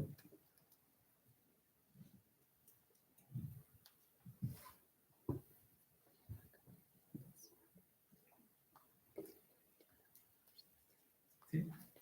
Any other questions on that? Okay. So then we'll move to the next one, and this one is multi-pages, so we're just gonna start on the first page. And this is really 25 school districts, mostly, I think all in southeastern Minnesota. And what we're doing here is we're comparing salaries and benefits across all these different districts. And you can, if Carlin will link it if anybody wants to off the top of here. But if we take a look, and I'm just gonna walk through the entire thing for Castle Manitoba. If you look at the BA, so these are the school districts in column 1. Castle Manitoba is highlighted in the blue. If you look at BA minimum, so that's a first-year teacher, Castle Manitoba starts at $46,433. Okay, and so what we've done here is, I shouldn't say we, I should say what we asked Bob to do is to put all this information together, and then in each one of these, put a ranking on them. So rank them 1 through 25 based on the highest highest paid to the lowest, 1 through 25, and then so we're just going to walk through, and then we'll summarize those, and that's how we get the salary ranking and then the benefits ranking that you'll see later. So a BA max BA is $65,200. The min masters is $51,407 at Castle Manitoba, and the max masters is $72,952. Okay, the max salary there you'll see. So what does that mean? That means the max MA plus a stipend if you were at the bottom, and we in the contract gave stipend to continue people to grow long. Yeah, there you go. Longevity. Thank you for that. So if you look across all those, you'll see that our salary rank across those districts is 3rd. Stewartville and Pine Island are 1. You see Byron at 4. So we do very, very well, especially considering where we sit in that schools of record education and where our funding comes. So that's a great point. So if you look at the steps, and this goes to career earnings. So when we look across career earnings, we did a couple of years ago, we looked at career earnings, and I think Castle Manitoba was 1 or 2 in career earnings. Somebody can correct me whether it was 1 or 2. I don't remember. I know it was 1 or 2. And the reason is because we have 10 steps. Somebody like Goodhue has 20 steps. We have 10. Now, we have chosen at times when we're negotiating with KMEM to add steps to the bottom and move them from the top during negotiations to help both the top and the newest teachers and the staff that's been here the longest, right? And so we've made some of those decisions. It's always with KMEM, but if you're at Castle Manitoba, you 10 steps till you're at the highest salary, where you're 17 in Hayfield or Rushford or Gilmore, Triton 13. So those steps are very important. So questions about those? I just want to make sure that I'm following this correctly. So we're looking at the districts. The districts of yellow are our HBL conference, right? And so the other ones are just like size school districts that we're comparing ourselves to. They're by size. By size. Smallest to largest. Okay. Go ahead. How many of these schools are on the same health plan that we are?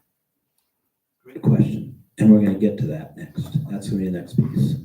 So, but ask me if I don't feel something in there. Go ahead.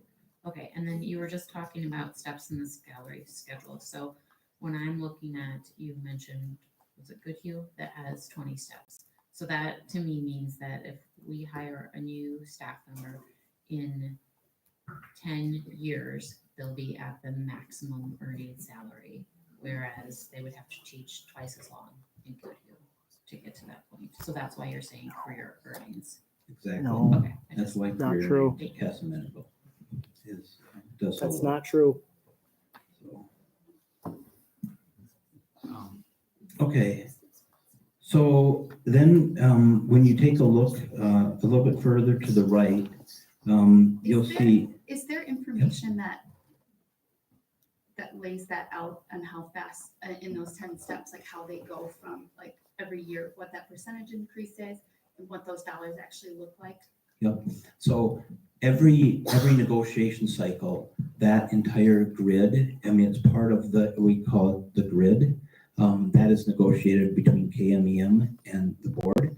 And then based on where you end up in that grid, then you're going to see what your salary is. So every salary falls somewhere in that grid. So I know I've seen that grid, Mhm. but it's been a while. Is it something that you can email out to us so that we can, I mean, I would have to dig deep to get that.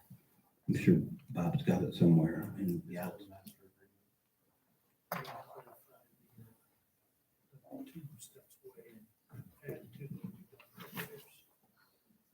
Yeah.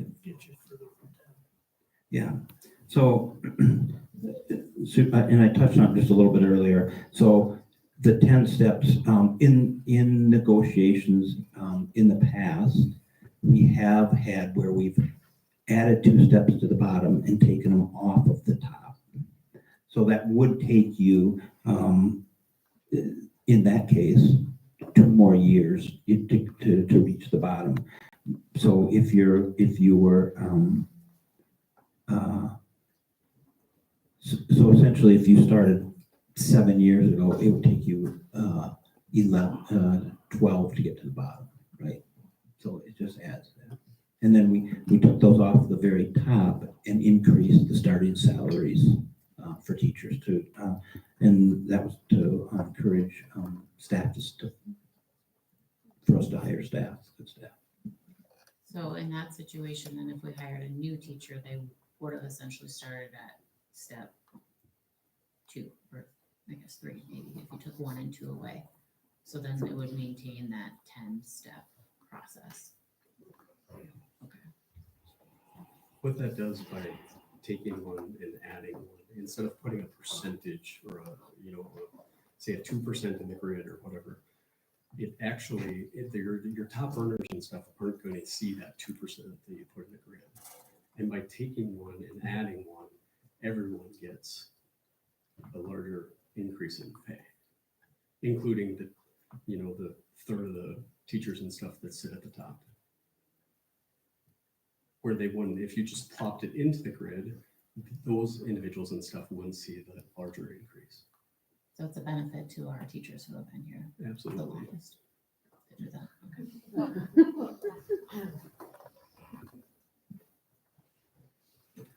Okay. So the next piece is where Amy was asking is the health insurance.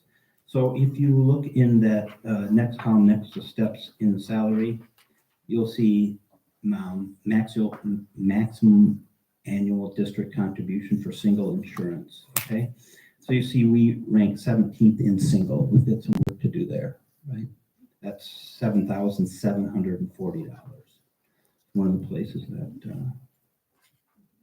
we're not right at the top. But so you see that rank in the next column, and then in that next column, beyond the rank, you'll see the maximum annual district contribution for family insurance. Again, this includes HSA, so that's $15,180. That ranks us 6th. But right in there, if you add a couple $100, you're going to be in the top 3, 4. But which one of these school districts is on with the same company, the same insurance health as us? Because that makes a difference. If you're putting $11,800 to one, but it's lower premiums and lower out-of-pocket costs, that actually it's more. Are you saying, you're saying if we don't choose the right insurance provider, then we could pay more?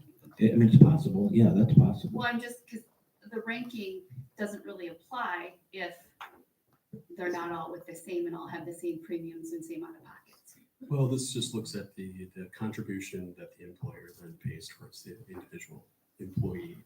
Right, The- but a contribution of $1,100 or $11,200, and it's a lot lower for their premiums, is higher than what we're doing, even though our contribution looks like more on paper, but the premiums and out of pocket are more. In every school district and stuff is in their own pool and their own boat essentially, whether they're on the same insurer or not. Everyone has, as we look back on that first page and stuff, everyone has the amount of premiums that they pay in as a district, and that's employee costs and also employer contributions as well. And then looking at what that offset is in claims paid over that 20-month period. And so when we're looking back on that, everyone then falls in a different boat, whether your insurer is contributing to maybe a little bit higher increase, but at the end of the day, we had a deficit of $300,000 over the course of that 20-month period. reflective of that? No, these rankings are reflective of the contribution that the employer just puts as additional payment towards that premium, or HSA as well. So it's not really helpful. Well, no, it's just strictly looking at what the employer contributes to the plan. But there's a lot of external factors when it comes to actually what a premium is.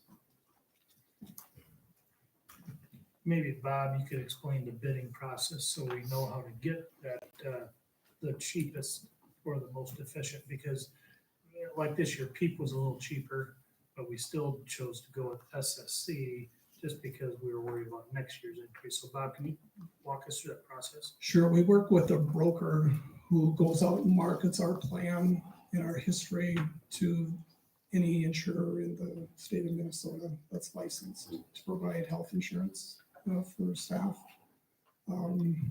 It's like Medica, Blue Cross. And then we go through the co-op.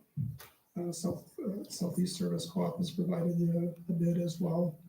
And based off of our claims history, we just aren't looking very attractive to the health insurance companies right now. So I might add that there's a lot of districts that are in this boat right now. In fact, I think there's a half a dozen statewide that saw over a 50% increase in their premiums, and I know one's close. That's the only one I know is Blooming Prairie, but I know there's some other ones that are in the state of Minnesota, and I know they're scrambling just as much as we are to try to find a solution for this. So that's a good question. These are the contributions. The rates are dependent upon your utilization and what part of the state you live into, because Mayo Clinic's, this area is about the most expensive place you can get healthcare.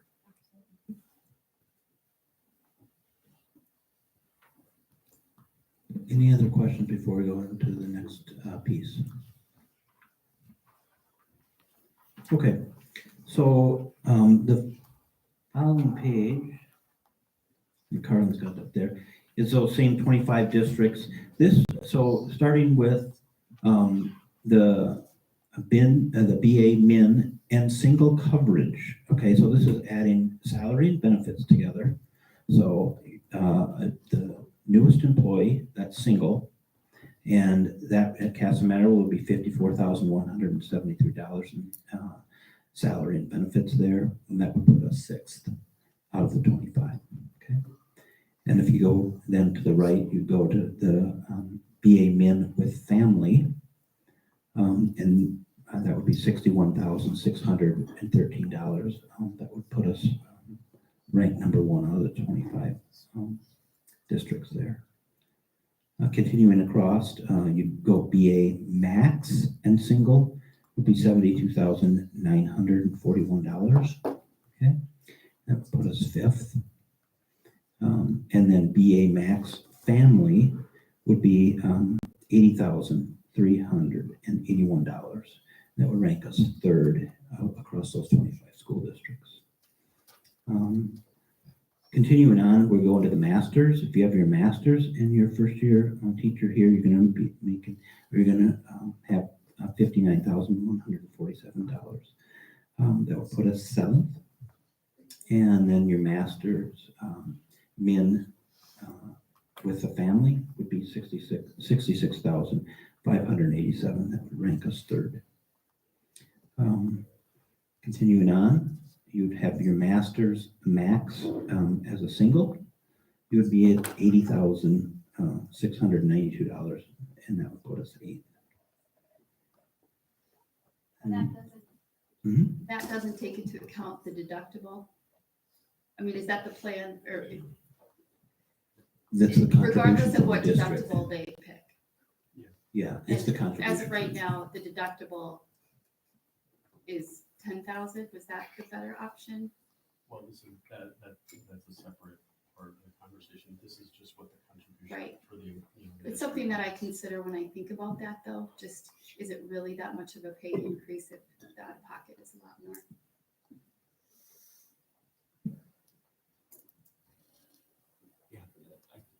I think we've said a couple times that some of that stuff is out of our control, and it's the bidding process and how that comes out. So we're just looking at the contribution from the district. Continuing on, you've got the master's max with the family, 88,132. That would rank us 3rd as far as contributing. And then you've got the max with the longevity pay for single would put you at $85,267. That'd be 7th. And then the maximum with the longevity pay on a family plan would be $92,707, and that would put us 5th. So that, adding all of those together, then we can come back to that first page where you see Casa-Manito's 3rd. And that's how we came up with that across the whole thing.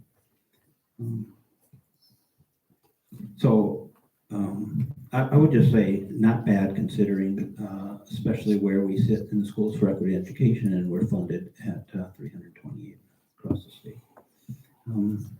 We do well fiscally to try and compensate our staff. The ranks 5, 6, 7 are all due to the singles family contribution, which is lower than, I'm sorry, the single contribution versus the family.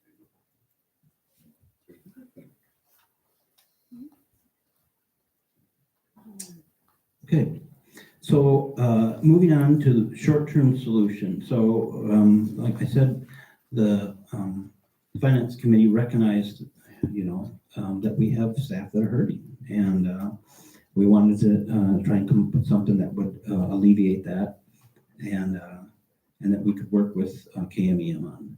And so this is what we brought forward, which was the request for an MOU.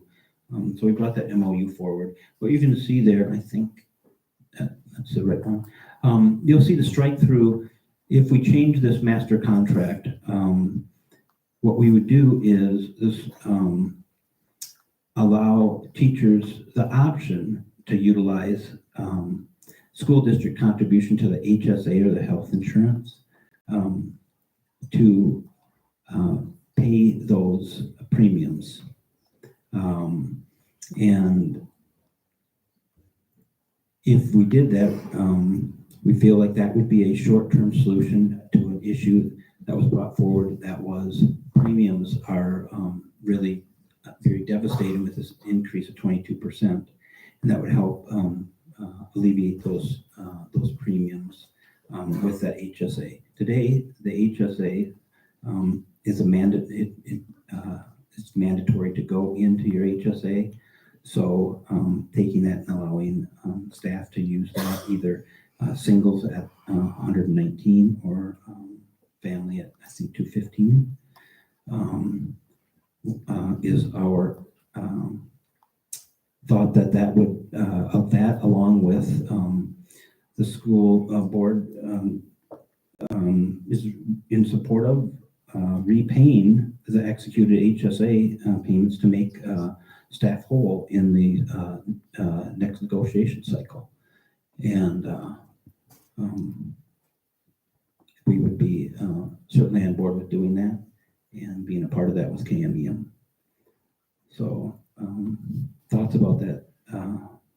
That we were asked to be creative, and we tried to come up with something creative that would help people with that premium cost. I appreciate the creativity and the work that went into this. I'm not a numbers person, so it's a lot for me to try to digest, but what were some of the other conversations or ideas that were explored before we were led to this? I'm just curious what the discussion was like. I would say there was a lot of discussion, and a lot of that was singled around what can we do as a district not to spend and still help out our employees that are hurting. During that conversation, this came up, and so we focused on this, and we thought this was a very good solution. I'll let Brandon or Kate comment on those conversations. I can add to that. There was a lot of discussion about how like the insurance system works, what it would look like if we did do that, what our financial outlook would be in the next couple of years. We understand that insurance probably isn't going to get better in the next year, and it's very disappointing. And so what kind of contribution can we make that we could repeat in the future without adding a lot of deficit to our budget? And we talked about all kinds of ideas. Some were kind of off the wall, but I learned a lot about insurance.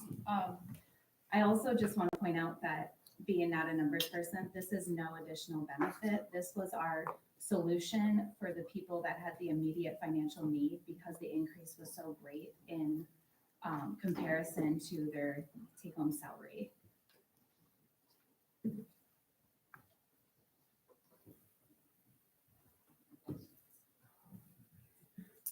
The main, we were asked for temporary relief, to kind of get us through this contract before we can start negotiating. And, this essentially gives everyone the choice to be able to, look at their own home plan, the home finances and say, hey, we have this additional couple $100 a month and stuff that we could actually slide over to premiums and essentially allow, $215 in, additional in our paycheck that month for family and $119 for singles.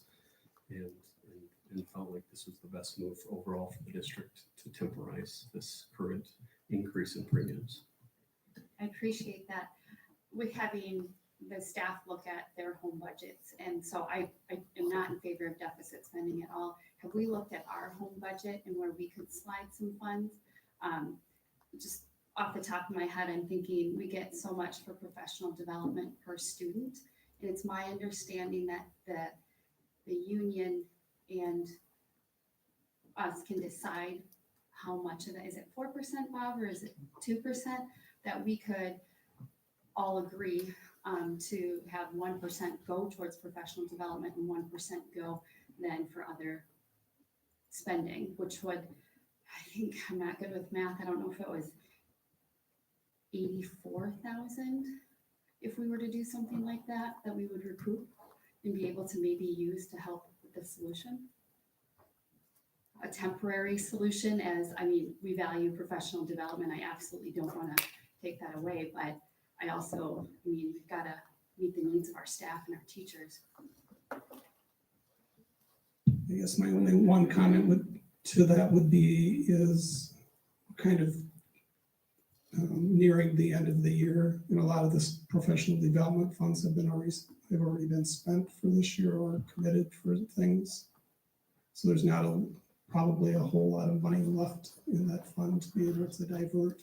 I wonder if we could look into see how much is left and see if we can do an MOU for that as well, just to help offset some of that.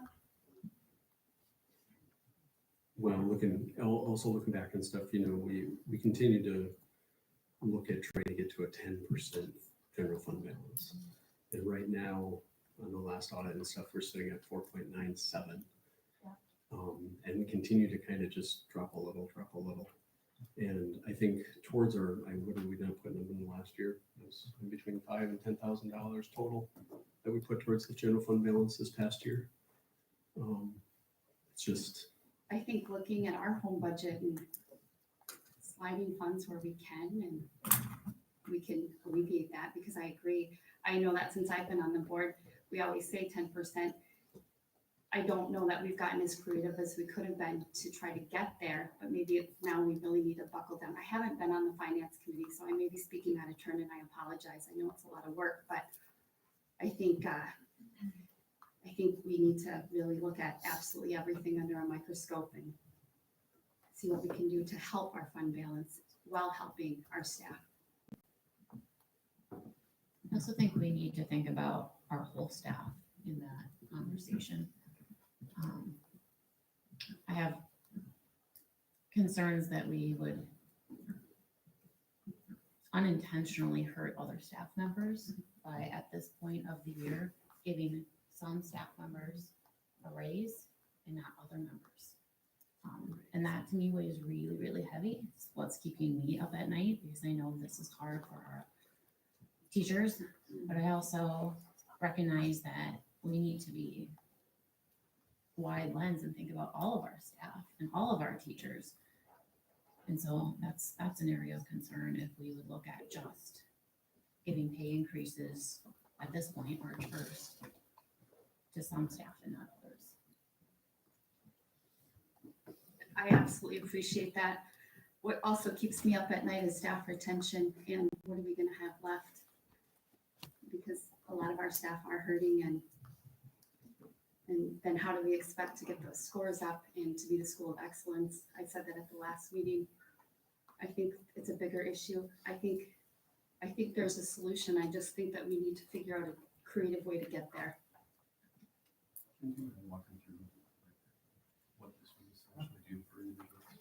Yeah, maybe what we'll do is have Bob walk through. So if you hop to the next slide, Carlin. Would you take us through that, Bob? He's got all the numbers there. So this document has lots of numbers on it, so we're just going to kind of walk you through each column by column. Column A is the district contribution that's in the contract for the single insurance. Page 1 is singles, page 2 is the families, and then page 3 is some miscellaneous people that don't fall into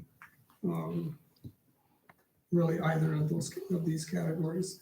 So as we go back up to the top, if you would, thanks. So like I said, the column A is the district contribution that you'll find in the contract towards the current premiums.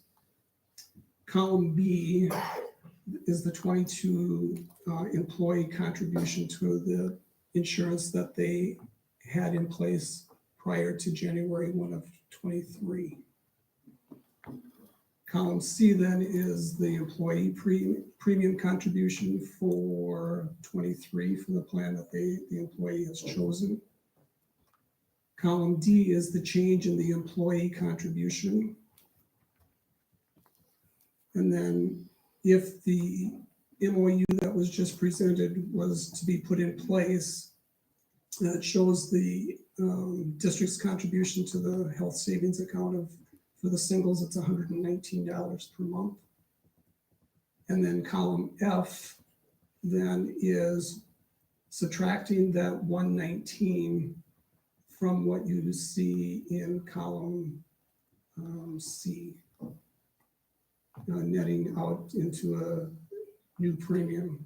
And then column G then is basically the reduction in the monthly premiums that each employee would be seeing on a monthly basis compared to 2022. So as you drop down into that first section, there's the singles that saw a decrease in their premiums. So it's the first 5 individuals based off of the plan that they had in place in 2022 in column C, or excuse me, column column B. So for example, that first person, their premiums in 2022 was $374.74. In 2023, their premiums dropped down to $229.11 based off of the plan that they chose. Okay, so they saw $145.63 out of pocket, or less coming out of their pocket for health insurance. So then by subtracting that 119 off of that 229.11, it nets out their premium to $110.11 per month that you see in column F.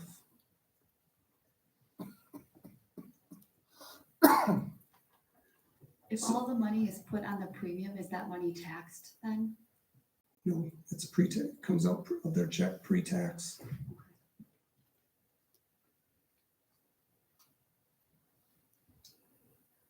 So then dropping down to the next section, it starts with those employees that are starting to see an increase in their premiums based off of the plans selection that they did between 22 and 23.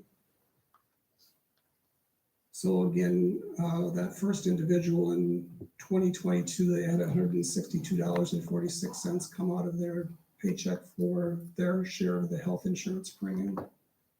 In 2023, it jumps to $206.45, which is an increase of $43.90.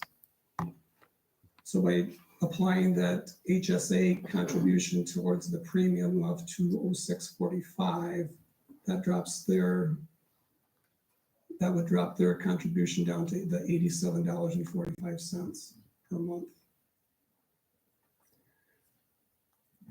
So Carly? I just want to make sure that I'm understanding. So then in that situation, then employees 6 through 24 would receive $75 more in their paycheck Correct. each time currently. They would see that much in premium relief by making this MOU change. If they chose to do it, not all of them. So if it was offered, each individual person would be able to make the choice. It wouldn't have to be made as a choice as a group. Correct. So Carlin, can you just scroll up to the top for a second? In column G, you'll see that if they see a reduction in their premium for the month, column G amounts show up as green. And if you scroll down to keep going, then when you get down to those that are seeing an increase in their premium are kind of in that salmon or pinkish color then. Okay. So this whole document basically kind of flows that way. So if we look at line 32, that individual had $162.46 taken out of their check for their premium in 22. In 23, it jumped to $304.93. And so then by applying that 119 towards their $304.93, it drops that down to the $185.93. So they would have $23.47 more taken out in 23 than what they did in 22. Does anybody have any questions on the singles, how this is reading? And then off the column on the far right then is just basically the number of employees that have single insurance that fall into those various categories then.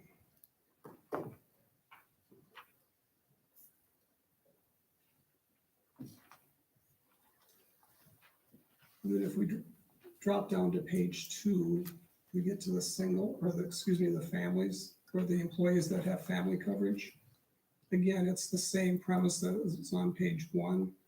The first 3 employees on this page, based off of the premium or the plan selection, these 3 employees will see a decrease in the amount of money that they had taken out of their checks for insurance for 23. So for example, on line 51, in 22, that person had $1,602 taken out of their check for premium.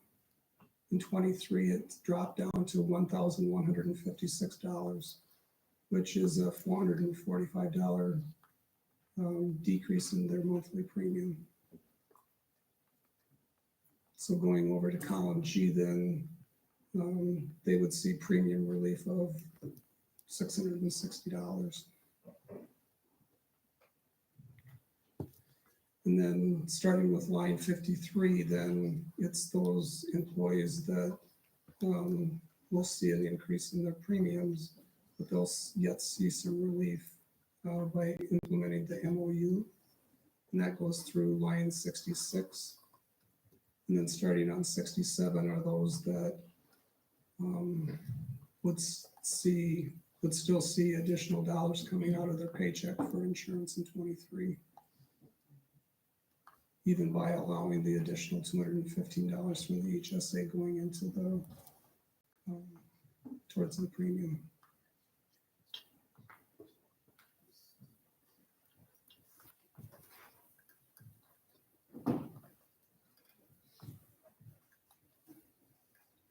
And on page 3, excuse me, we have a few employees that are married spouses, and so their premiums, they're affected by the health insurance increase a little differently than those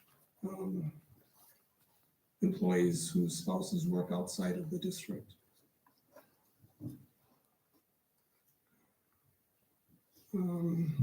Carlin, maybe if you want to scroll down, I'll just walk through an example of how the district handles this insurance piece. So you'll see that spouse A, the district contribution to the health insurance premium of $1,992.30 is $1,050.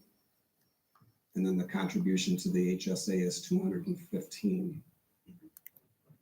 For the spouse of that employee that is the primary carrier of the health insurance, the balance of the premium, $942.30, would be applied to the $1,992.30 that you see on the. So then the balance of that $1,050 that the district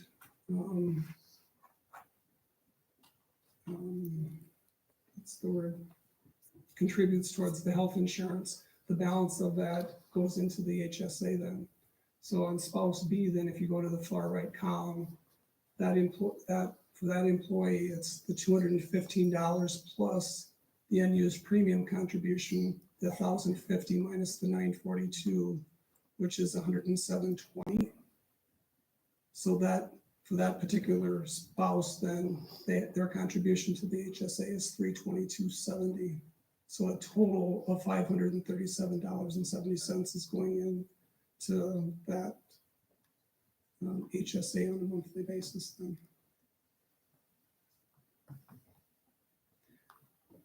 I wonder how many people would have chosen a different deductible had we had these types of numbers before. If it would have affected the type of deductible that. Sorry, just thinking out loud. So with example 2 then, the selection of the plan for insurance for 23 is the $2,260. So in this situation, the district's contributions of $1,050 for both spouses is not enough to cover the entire premium. So in this instance, when you go to the district contribution for the health savings account, the $215 for the primary spouse, we subtract off the balance of what was short from the district's contribution for the insurance, which is $160. So that leaves only $54.84 going in for the primary spouse plus the $215 for the secondary. So in this instance, that family would only have the $269.84 going into the HSA account. So again, it all kind of goes back to how people made their selections for health insurance.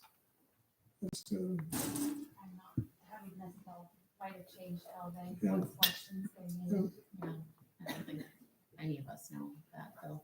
So the staff made these selections when, and we have an option to renew when? The selections, the open enrollment period was late November, first part of December. And so then 22, yeah. And so then the next open enrollment period won't be until, again, probably November of 23.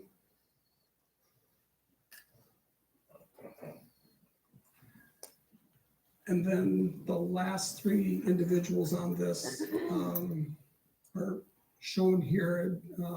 90 and 91 did not have coverage with the district in 2022. And then individual number 92 moved from a family to a single. So, Thank you, Bob, for taking us through that. For me, it's sort of like, what does this MOU do for the teachers? It allows them to take their HSA that's mandated to go by contract and to utilize that to pay premiums.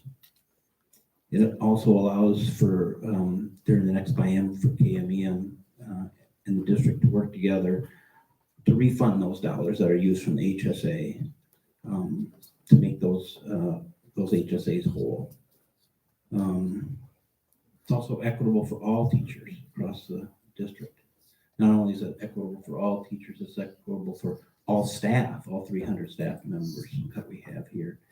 And it's fair to the taxpayers that are experiencing difficulties and tough times with their own health insurance and are trying to figure out how they're gonna make their payments on that. So it's a short-term fix. There's no doubt about it. And there needs to be a longer-term fix. And we've talked a little bit about that, but at the same time, getting into a group a plan that's bigger than 90 would help us a whole lot. Like the statewide plan that they have out there that we are not today eligible to be in. And those are the kind of solutions that we really need from our legislatures, in my opinion. Had there been like a consortium where I'm just gonna, like the HVL schools would all come together and go in on the same plan to reduce some of those numbers? Has that been done in the state, anywhere in the state? it's kind of what we're involved with right now with the Southeast Service Co-op. There's a number of schools, and I don't know how many are actually a part of it now, but they have formed a pool that we're essentially a part of now. We're still rated on an individual basis, but we're part of that larger pool.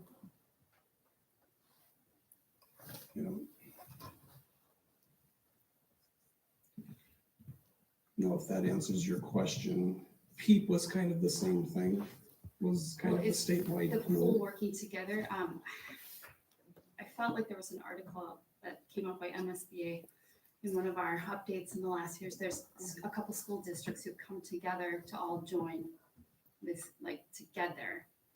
And so they're able to lower their plans. So then instead of just the 90 from KM, we will with Blooming Prairie and the others. And you know, is that legal? Is that possible? Have we looked into that more closely? And again, I think it's gonna go back to our utilization. If the other HBL schools or Z schools, if their utilization is great and they're not experiencing the high increases that we are, they're probably not going to be willing to take us on. I mean, to me, it would have to be something done on the statewide level that, hey, all 338 schools are in one big pool. And I absolutely agree with that. I think it's more likely that we could get fewer schools to do that. Is whose role is it to reach out to other districts to see if that's even an interest? Is that KMEM's responsibility? Is there somebody in our district who could do that? I mean, I don't know that that's a school board job, but something that I think should be explored is getting creative. What I have talked to numerous legislators about, and I get zero feedback, is I think a lot of people realize I used to work for the state, for the Department of Natural Resources. We were part of the state employees group insurance plan, or insurance program, which was all state employees except teachers, administrators. And if there was a way we could get involved with that plan, which I believe is a peak plan, but it just has a much broader scope, so it's not based on individual, it wouldn't be based on an individual district. It wouldn't be based on, for them, they call them, the different state agencies. It wouldn't be based even on a state agency, because anyone that worked for a state agency, MDE, Department of Health and Human Services, Department of Natural Resources, and the list goes on, they're all part of one pool. But right now, they don't let state employees called teachers be involved in that plan. That's, I know there's a member at the table today that is writing to her congressperson to try to initiate that conversation with her as well, to get involved in that statewide, the state pool. So whether or not that falls on ears that can help is yet to be seen. I know there's other superintendents in addition to myself who have brought this to the legislators' attention, and we usually get not too far. So, but we have a superintendent that's now the MDE commissioner, and this is something that Willie and I will certainly be talking about, because I think there's only a few ways this can go in the future. And we all know next year we're probably in the same boat. And the year after that, we're probably in the same boat. And the year after that, we're probably in the same boat.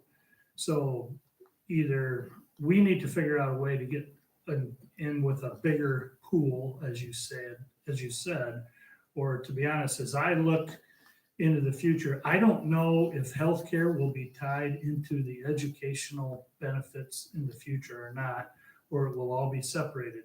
Because right now, I think we're at about $1 million of the $23 million budget spent on healthcare, and that's for 90 of our teachers, plus a few of our paras and a couple of our custodians. It's not very many. And if that number continues to grow like it is, and our contributions continue to grow, that percentage of the budget keeps increasing for the district to be paying for that healthcare contribution. And I don't know how long districts can afford to even be in that business. So I don't know if it says we go to Minsure, if we find other big plans. I know there's some districts, I think it was 5-6 years ago where a neighboring district just to the west of us dropped healthcare, and they put all their money on salary instead. Well, districts need to, by law, offer healthcare, so they had to bring that healthcare plan back in. So I don't know. I'm really distraught about what the future brings for healthcare, and I'm really distraught that it's affecting people's livelihood. It's affecting decisions you make with careers, and I know there's people here making decisions with careers based on that, and that's troublesome. But I don't know if the fix is at KM. I think that fix is at a much bigger place, but I know districts are trying to do as much as they can, and I think this opportunity is a pretty good one for a lot of people. But even when you take a look at this list, there's people that are getting family coverage and single cover they're getting stuck every month. And I think that's where I'm struggling. One of my strengths is activator, and I don't have a lot of faith that it's going to get resolved at the state level anytime in probably my lifetime even. So I just want to figure out a way around it. Or, reaching out to some of those districts and say, hey, let's join up and see what we can do on a level that will benefit us as we work towards getting it all the same at the state level. Well, with the state being the majority of our funding, I sure hope it happens at the state level. Well, that might be a good cue for the last slide of the day, because could it be a local decision? Yeah, we'll keep things just moving along a little bit here. So there did pose a question, what would it take to get a 500 per pupil unit addition in revenue with a local referendum levy? So what you'll see here in this one is if we went out today for that in 2024, adjusted pupil units is 2,392. That estimated increase in operating referendum revenue would be $1,196,000. State aid would be $45,000, and that's 4%. So 96% of that levy would fall on our homeowners and businesses in this local community, which is tough in comparison to 2006 when it was we did something differently via local operating referendum, which we use even today, and we have it allocated for resources, and there are salaries that are paid out of that. But at that point, there was 46% of that increase was state aid versus 4% today. So our taxpayers would get hit very hard as we went out for this. And if you look at like our the house we just sold was on grade, and so no basement. I think that was $400,000. We sold that for $415,000. If the average house in this district is $300,000, it's going to be $282 annually to get that $500 per pupil unit. And that was I guess this goes back to my point earlier with the funding received. Just $500 would make a big difference for us in this district without infecting our taxpayers as significantly as going out for this for an operating referendum for $500. So just wanted to put that information together so people had it on that point. Again, I reiterate, hard district is all over us, as you can see, are dealing with the same issue. I don't believe it's a local issue. When we were talking to KMEM, I think we agreed that this is a bigger issue. This is systemic, and it's a bigger issue than we can probably handle at the local level. So, thoughts as we? Yeah, I was just going to say that we're very mindful that our short-term solution here is a hard request because the people that are in the predicament of that immediate financial need, we're basically asking them not to use any healthcare services because the cost of healthcare is going up and now they don't have anything in their HSA. So we're very mindful of the fact that this is not sustainable at all. And it's very disappointing too. Last year, my husband and I were both independent contractors. So we got insurance off of MNsure and the benefit was way greater for less. So it's disappointing to see that our teachers aren't offered the same overall. But I do agree that if it wasn't tied and that was an option, that would be something also to consider. Thanks for recognizing that. I appreciate that. So going back to the MOU, where are we? Is this for discussion for the board?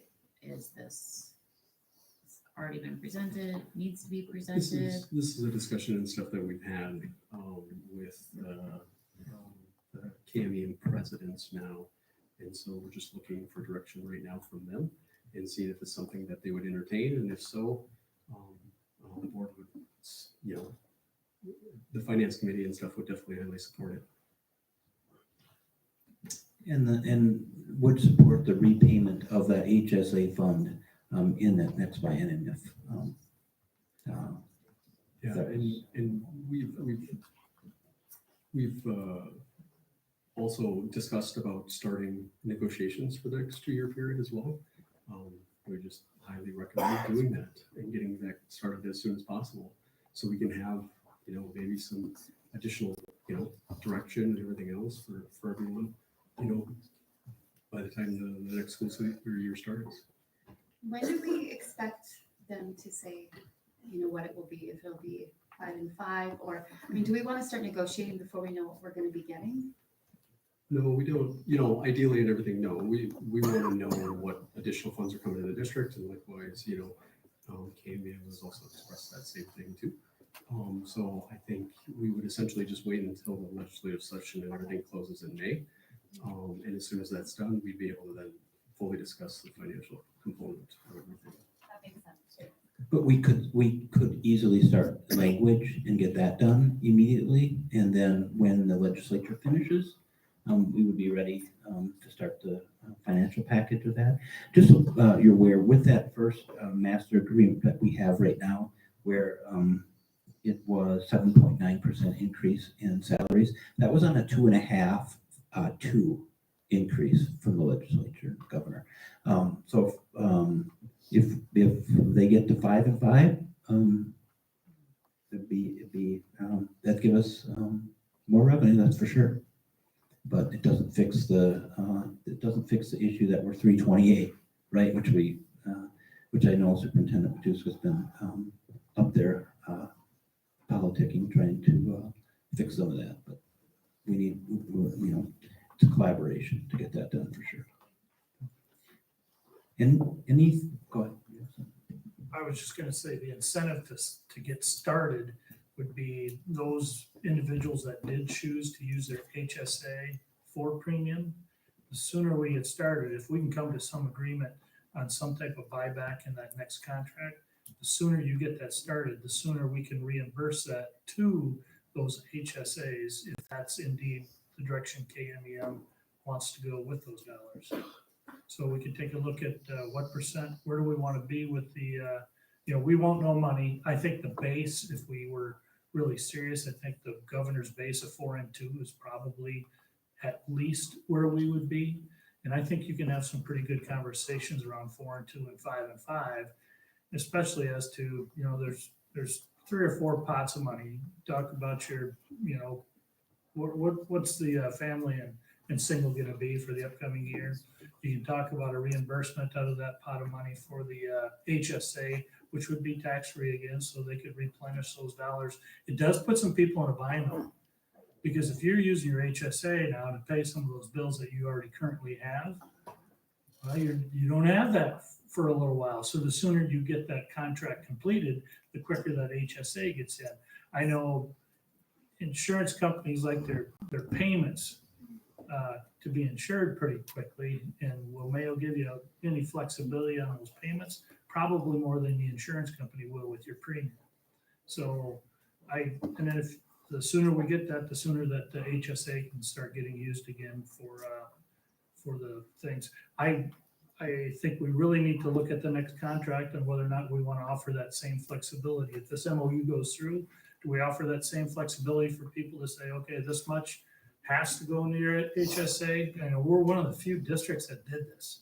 I don't see too many contracts out there that say, okay, here's your health insurance payment, but this much of it is mandated to go to your HSA. So does KMEM still want that flexibility with that single and family contribution, or do we just say it's still going to go to the HSA? That's something we could talk about pretty early. Then you look at salary and you look at 403B contributions. So those are the big financial pieces that we can early. So for the MOU though, we're waiting on whether it's going to be offered to the staff. So we have offered this to KMEM. We have offered this to KMEM. Yep. And so it's really just up to them to decide if this would be an option for them. Yeah, the board would need to approve this at the next work session.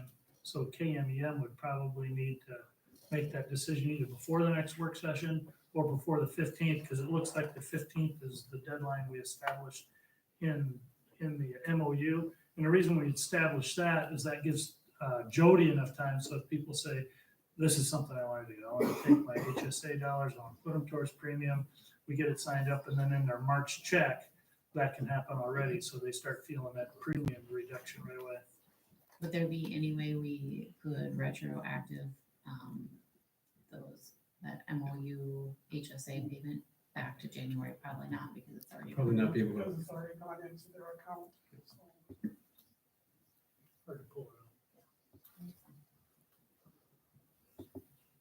So if we acted quickly, it could happen in March yet. Well, if we hear response. The board could approve it's not on the agenda, but we'll talk about it. We'll do that at the March meeting, if there's indication, yeah, there's an indication. If there's an indication from KMBM that this is the direction they want to go, we would look at approving that at the work session that's coming up. Special meeting. We can't take action unless it's a meeting. Correct. Okay. Anything else for the finance committee? Okay. Thank you, everyone. With that, anything from policy? No, we haven't met. Okay. Student activities. And Zed? Yeah, I was at the ZED meeting. It was pretty incredible. They had a huge recognition for us, for the school board. They had treats and small gifts. And what I'm most excited about, and I brought them to share because it certainly aren't just meant for me as my name is on them, but they had, the ALC had the Casson students write thank yous to the board for the work and for giving them such a beautiful space to learn and that they can call their own. So I'd love you to look at them. They are fantastic. We did have the ALC principal present to us, and she is happy to entertain any of our board members if you want to go and see what's happening there. Things that are kind of floating around in that realm are they would like to figure out how to have their own grad standards or offer their own diploma, as right now with all the districts, there's different credit requirements, and that has posed to be really challenging. I think we're probably a bigger challenge just because they don't necessarily have the staff to teach some of the courses that we require for graduation. So it's just trying to get creative with that. They are also working with Mayo Lab Department in doing some really fantastic work with zebrafish that's getting these kids engaged in science and also career ready, so they could, upon graduation, go right into working in a lab at Mayo, which is something I would love for us to explore in the future, is something that we could maybe provide. With new board members, and I know Patrick's not here tonight, but Patrick Gordon would love to have the new board members come through and tour the school if you haven't, and kind of get to see the wonderful facilities and spaces. Other than that, there were some personnel decisions that were made, and there was a lot of talk about the writing, the literacy that we saw tonight, and then the traveling art show, which Casson was able to kick off for Zed, which was pretty fantastic. I'm happy to send the full presentation to you if you'd like to see that, so just let me know. Be great. I'd love to see it. Thank you, Amy. Anything for Amy? Okay. Angie, anything from PDO? Well, there hasn't been a meeting. I just want to give a little tip to watch. There's going to be some really cool opportunities coming up with inclusive early childhood playground equipment due to some really great work that community has done with grant writing. And so more to come on that. I won't steal all of Jenny's thunder, but I just want to give a shout out to Community Ed for that initiative. Thanks, Angie. Anything for Angie?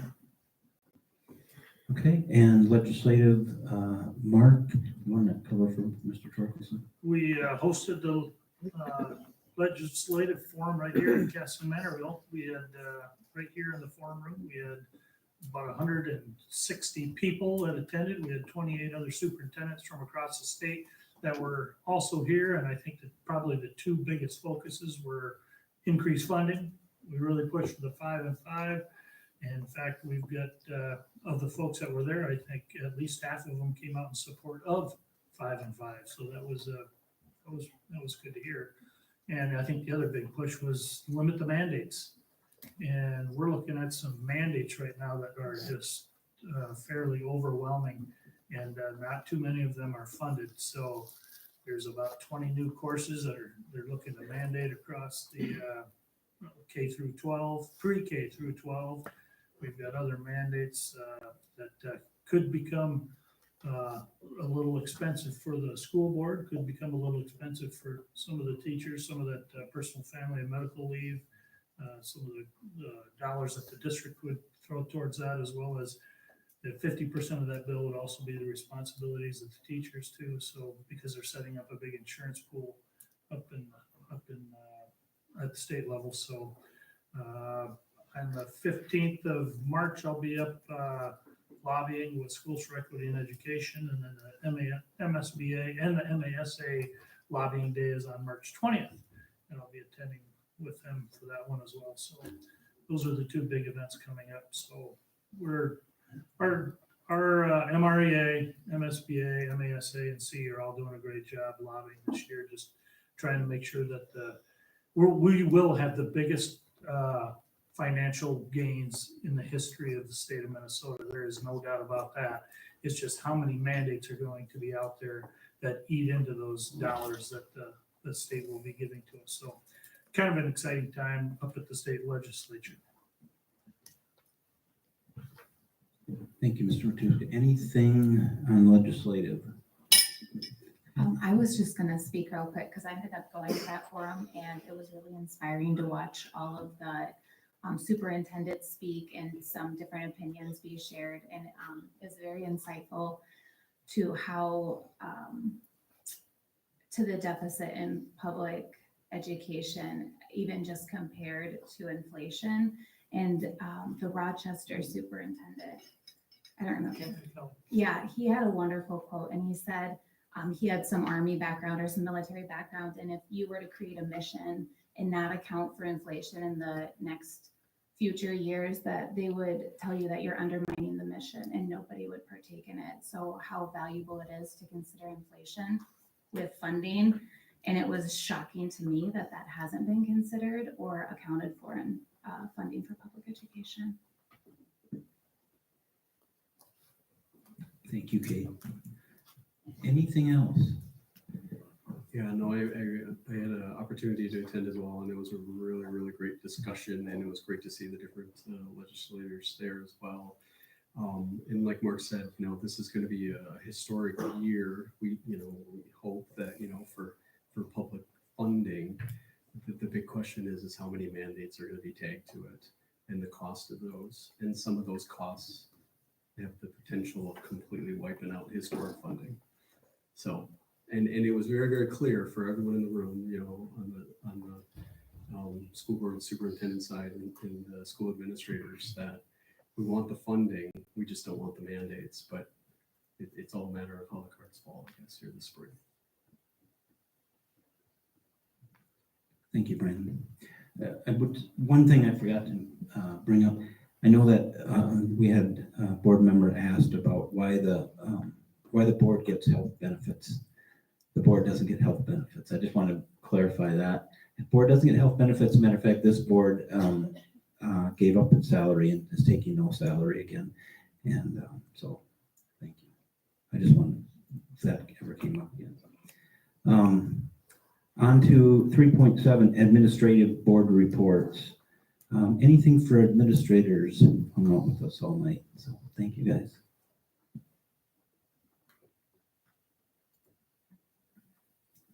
I just wanted to touch base with where were you?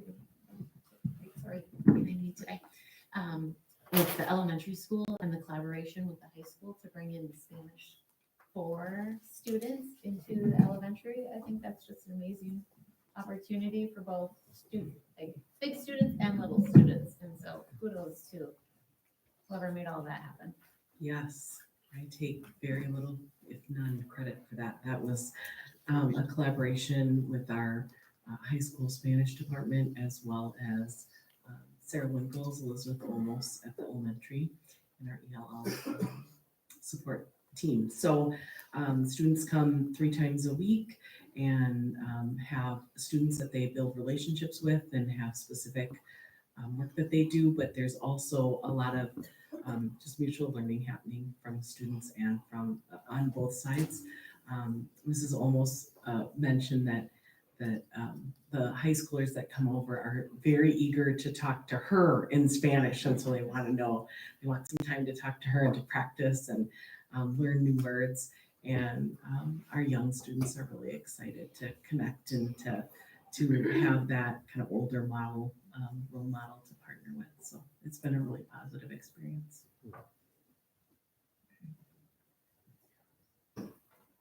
Our counseling department at the high school probably had something to do with that too, I guess.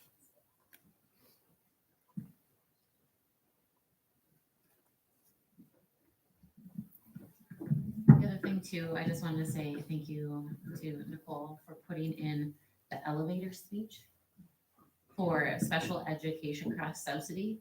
I pulled it out, have it in like an email draft. So if I get to a place where I can pull out that elevator speech, I have those talking points handy. So that was super helpful to read through and then to have that summarized. So thank you. This makes just what we just talked about really, really impactful.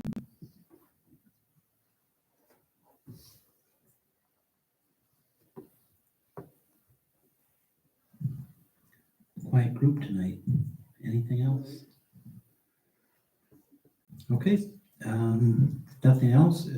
Thanks, administrative team. Certainly welcome to stay around or head out. And it's getting late already.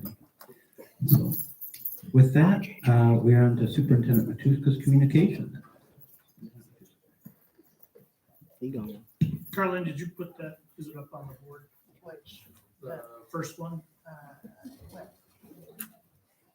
I think everyone knows we've got a school link mental health professional that's been spending some time with us. We struggled a lot with Fernbrook trying to find somebody, but that was in the middle of the pandemic and we just couldn't find anybody to apply for those.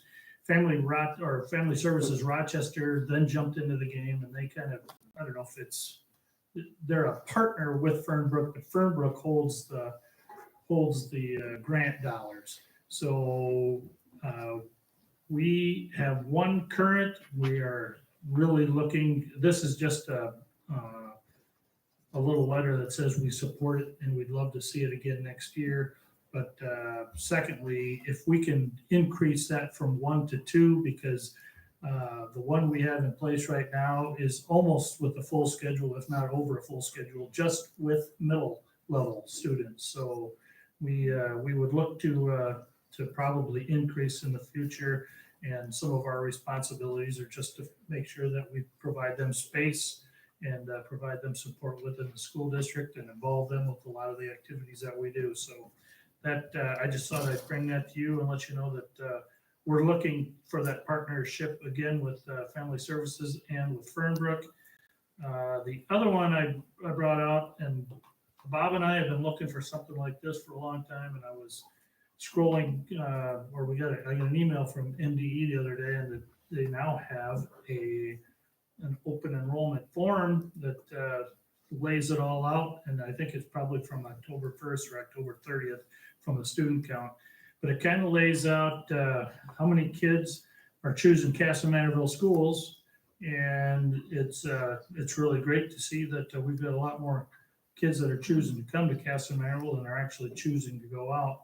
So this lists each of the districts and the resident district and who's coming to KM, and then some of those kids that might even be open enrolling out. So I just thought I'd share that with you, and you can look at that at your own convenience. So that's all I have to report.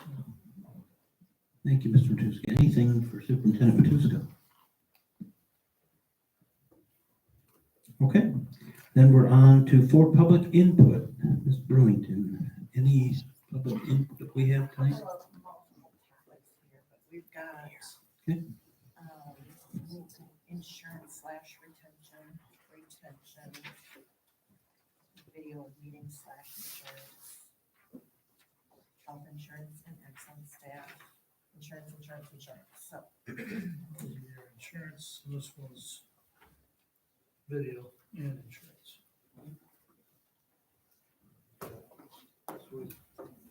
So we've got 6 here. What we'll do is we'll go 3 minutes. If you come down and join us here, We'll start with Colleen Tentis. Certainly can come join us. And she wants to talk about insurance. So Ask them to extend it to 6. We've been here for 3 hours. I will. thanks for joining us.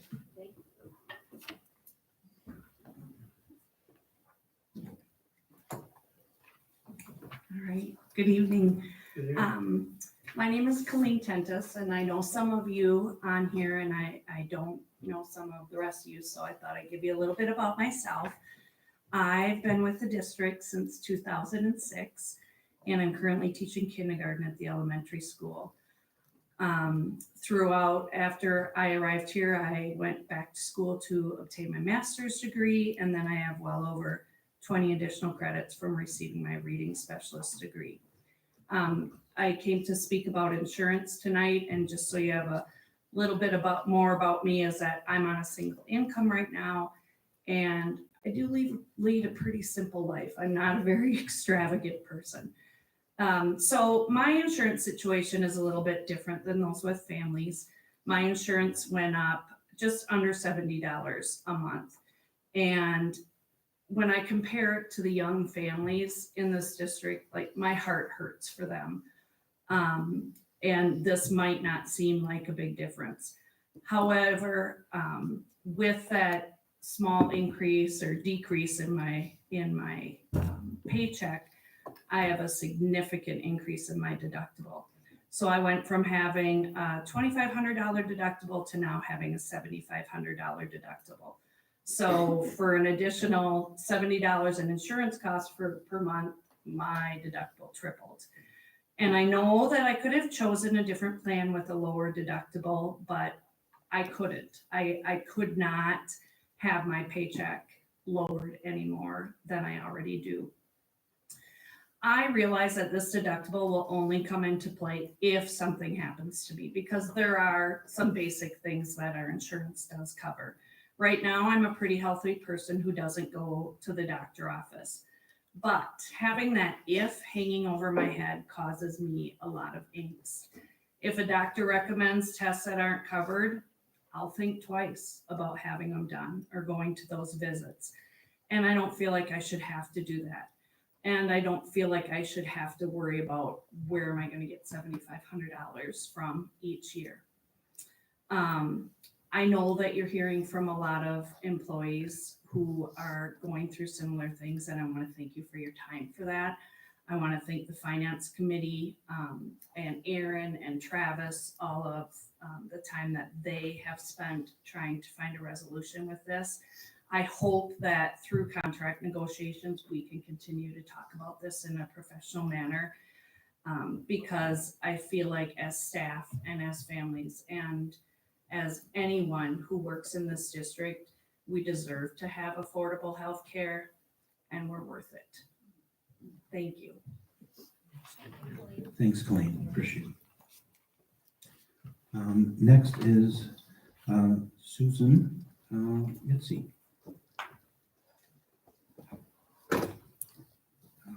Also, that topic is insurance also.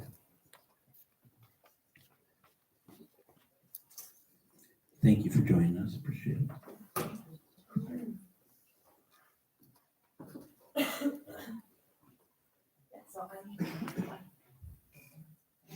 Oh, okay. Sounds good. Thanks. So yeah, I'm Susan Itzey. My husband and I moved to Casson 4 years ago for 3 main reasons. 1, be closer to family. 2, we heard really great things about this district. And 3, our health insurance costs at our previous jobs were not sustainable for our family in the long run. We were both teaching full-time in the same district, one of the districts that was up there earlier. And basically 1 full salary just went to paying our family health insurance premiums and out-of-pocket expenses. I worried that if anything were to happen to one of us, how we would afford healthcare and food, housing, daycare, etc. Even though it was tough to leave the community we had taught in for 7 years, we felt like it was an important move for our family. Just 4 years ago, with both of us teaching full-time at Casa Manorville, 100% of our yearly healthcare costs were covered because of the district contribution to our family plan premium and what was contributed to an HSA that matched our then deductible and out-of-pocket maximum of the plan. We didn't even hit this amount, so we could save the HSA money for dental and vision expenses. And we really, really felt like our health and well-being were so very highly valued here. However, over the past 4 years, the insurance rates have increased and the plans have gotten weaker. We've done our part to try to keep costs low, living a healthy lifestyle. When we were on PEEP, we switched our primary care to Owatonna and then to Austin in different years to keep our lower cost levels. And then we utilized doctor on demand, comp care, the nurse line to avoid the emergency room. But then there's some expenses that are just a part of life. A child breaks an arm, a baby's born, or like me, you're born with a bicuspid aortic valve that without surgery and yearly checkups with a cardiologist, I wouldn't be here today. If I could choose not to have a congenital heart defect and not have to take time for appointments, spend money on healthcare costs, I would do it in a heartbeat. Unintended. With rising healthcare costs, this is something that weighs heavily on me. I love teaching my job teaching high school math here and learning new research-based practices that I can help students learn. I went down to part-time, 0.36 last year to have time to get my master's so that the district could continue to offer concurrent enrollment math classes, as we saw talked about earlier tonight as well. I stayed part-time this year instead of taking maternity leave in the fall, and we've realized just how helpful that is for our family work-life balance. However, with the increase in insurance costs, the weakening of the plans that we are heading to a situation that we were at in our previous district. I know people might say I should just go back to work full-time, and I would counter with, what about families that don't have the luxury of having both parents working full-time as teachers in the same district? What about the really awesome teachers that we have here whose spouses are not teachers? What about the amazing and devoted support staff who receive an even smaller district contribution? The unfortunate reality is that staff members are making the calculations right now, just as we had done 4 years ago when we moved to Casson. We won't be able to recruit and retain the best of the best staff who just so happen to be in just the right family situation where they either have both spouses working for KM or they can get coverage through their spouse's employment. Those are the people that aren't currently on our plans, are people that can get better coverage elsewhere. Or they're willing to take health risks to avoid going to the doctor for necessary care in order to make ends meet because the deductible is so high. I don't doubt that the cost of providing good insurance to employees is an issue that a lot of rural schools are dealing with, like Mr. Hartman and Mr. Machuska mentioned earlier this evening. We should be all contacting our legislators to bring this to their attention. I just wanted to be here today, share my story, put a face behind a story, and get you kind of thinking more about what Casa Manorville can do to show their staff that their health and well-being are valued and sustainable, regardless of their family situation, if they can't get better insurance elsewhere. I want to close with, we have our very first Comet in kindergarten this year, and we couldn't be happier with her experience. We are excited to have her continue to be nurtured and taught by such top-notch staff in the future. Thank you for your time and attention. Thank you so much. Appreciate that. Next is Sloan Seuss. Sloan?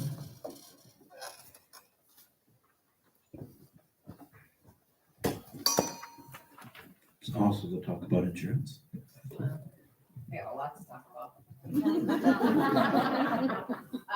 So I'm Sloan Seuss. I'm in my 18th year here at Casson, 28 years in teaching. So I started teaching at age 22. Just in my family, Easton has diabetes.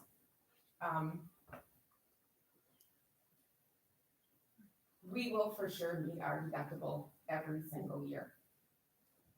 My pay has gone down $3,000 from what it was 8 years ago. And like Mr. Matuska said, for the next 4 years, I don't see it getting better. That's $40,000. And when we talk about these pay raises, I didn't make that 8% pay raise. Not where I am at 28 years with a master's plus 20. I don't see it getting better for me or my family. It will continue to be like this. And I know, I've heard plenty of people say, if you don't like it, find a different job. Everyone is replaceable. People have said, my personal favorite, once you get your summers off. And sadly, teachers are leaving. People are finding we can't sustain this. What do? Do I take Easton to one less appointment? That might save us $1,500. I have kidney disease, do I go to one less? That might save me $1,000. That's where we're at. And I'm at year 28, I'm not going anywhere, we all know that. I don't want to go anywhere. We have to get creative, we have to do something for everybody here.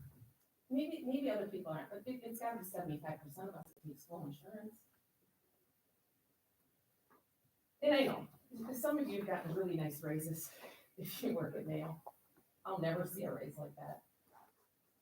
You know, and I'll never get the kind of insurance that some of you get. With that being said, I think the most disheartening part about all this is 28 years into my career and my earning power steadily decreases. And it's hard to feel valued, it's hard to feel respected in this profession anymore. And it's just getting, and the demands are greater every day.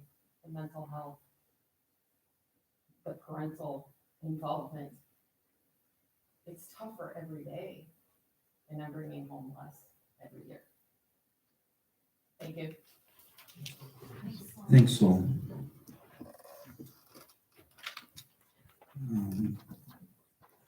Next, we have Aaron Welke. Aaron?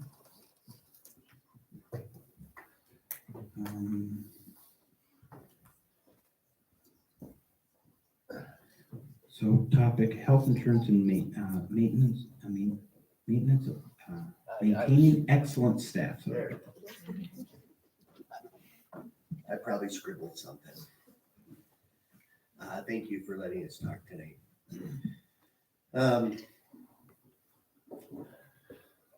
I think the first thing I'll mention is, I know last time I was here about a month ago, there was some question as to how much staff support there was for me being here. There they are.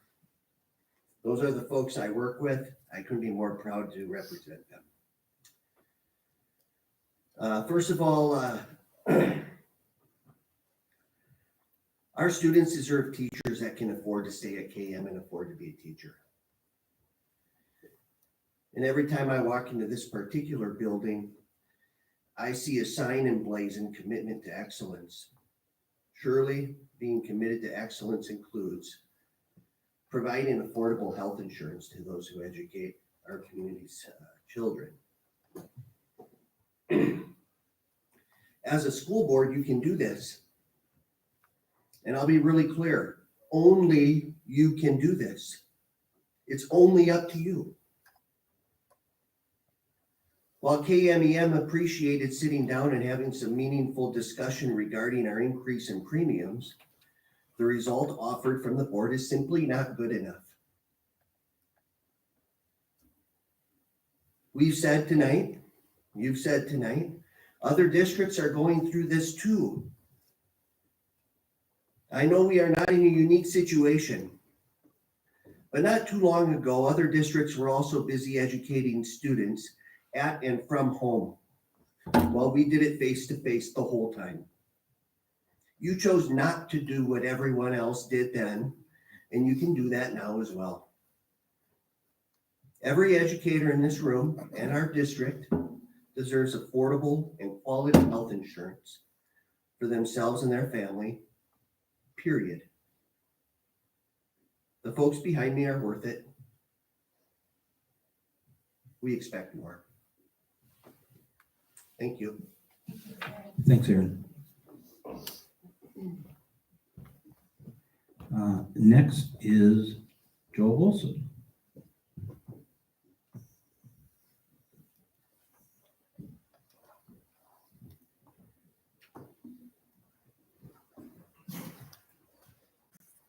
Again, teachers' insurance and retention. Thanks, Joel.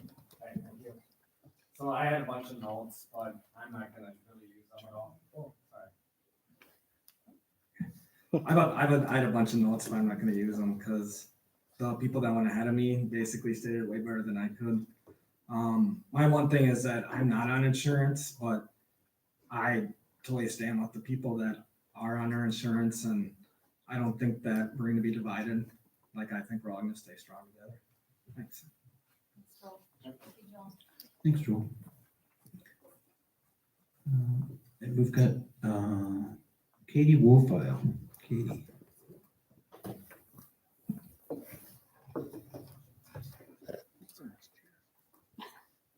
Save some money for our insurance with them.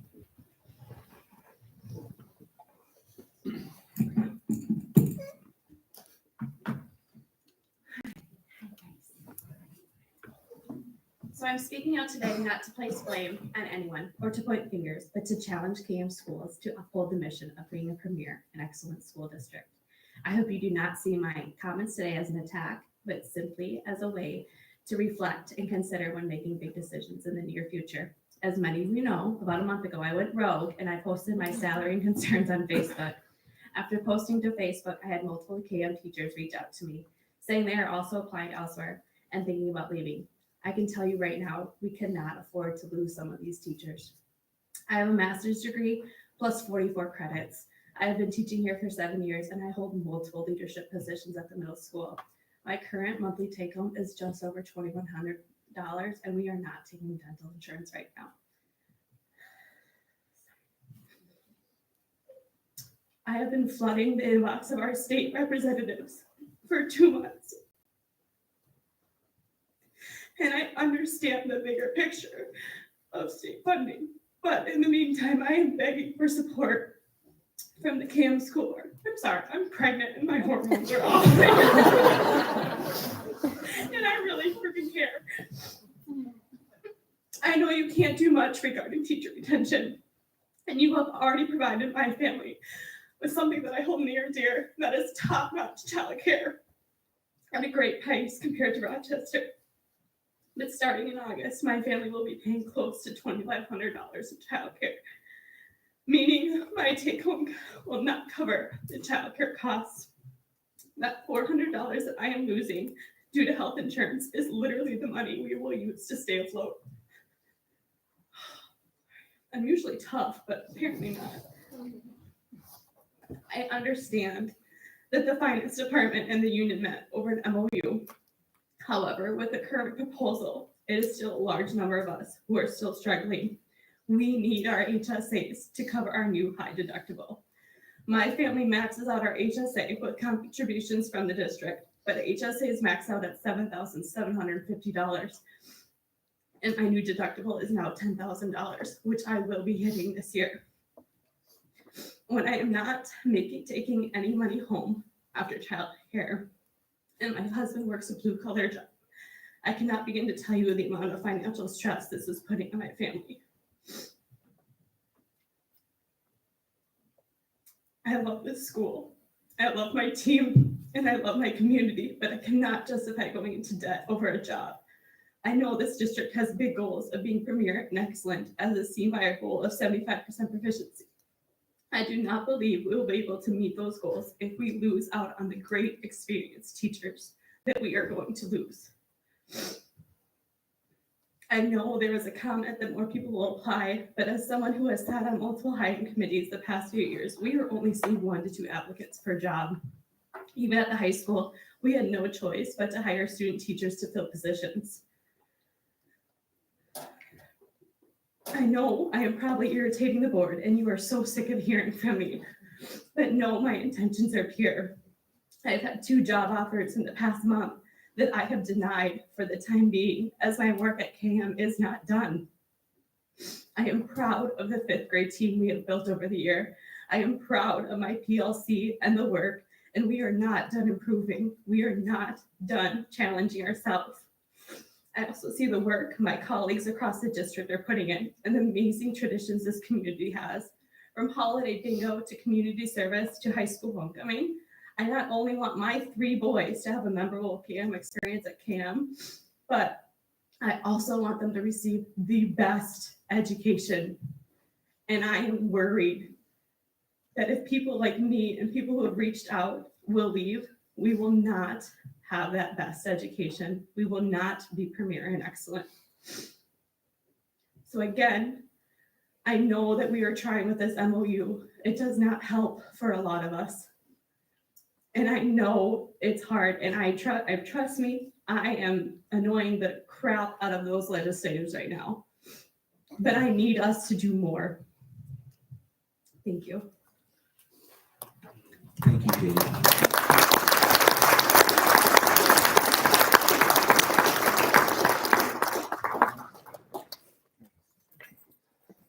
So we have Ryan Christensen who would like to talk about videotaping and insurance. Ryan, thanks for joining us.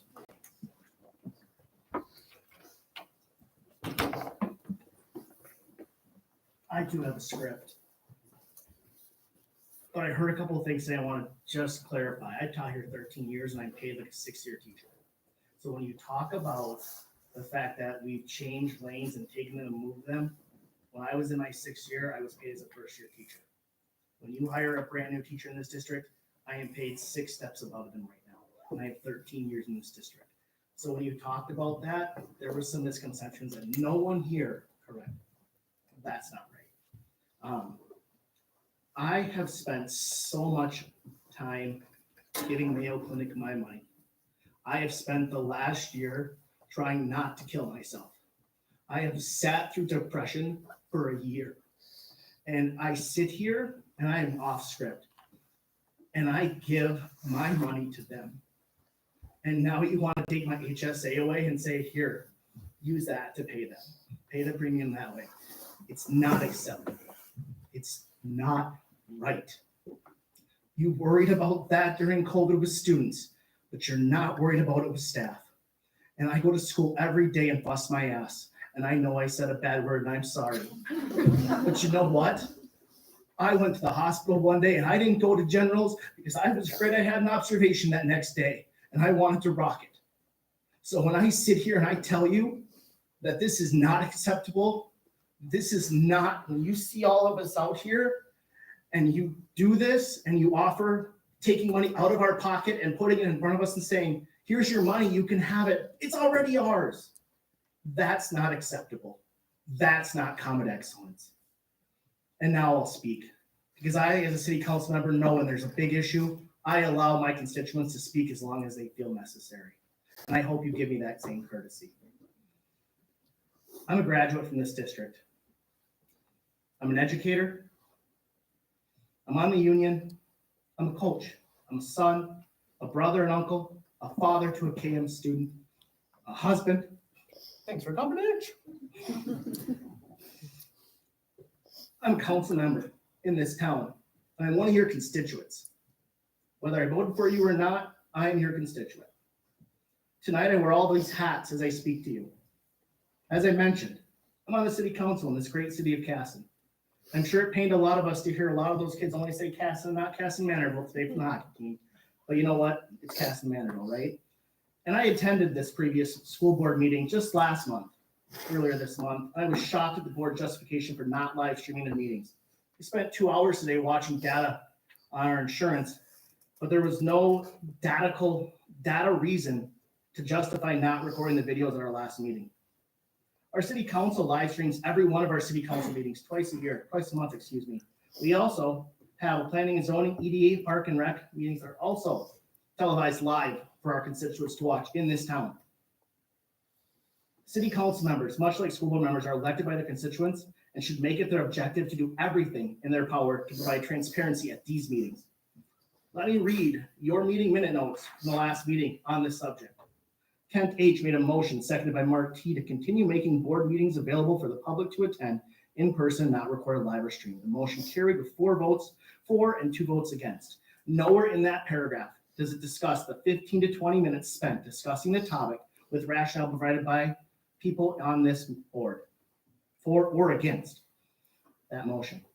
The lack of detailed notes is unsettling.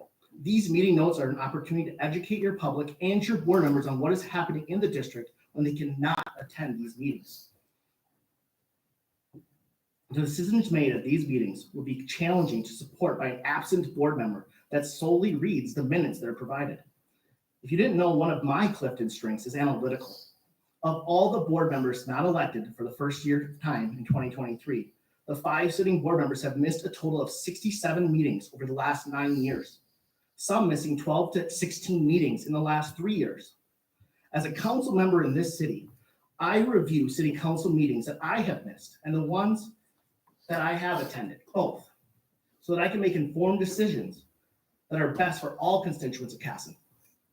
When you swore yourself into this role, you swore that you would use your best judgment and ability, yet not recording these meetings when you have every tool to do so.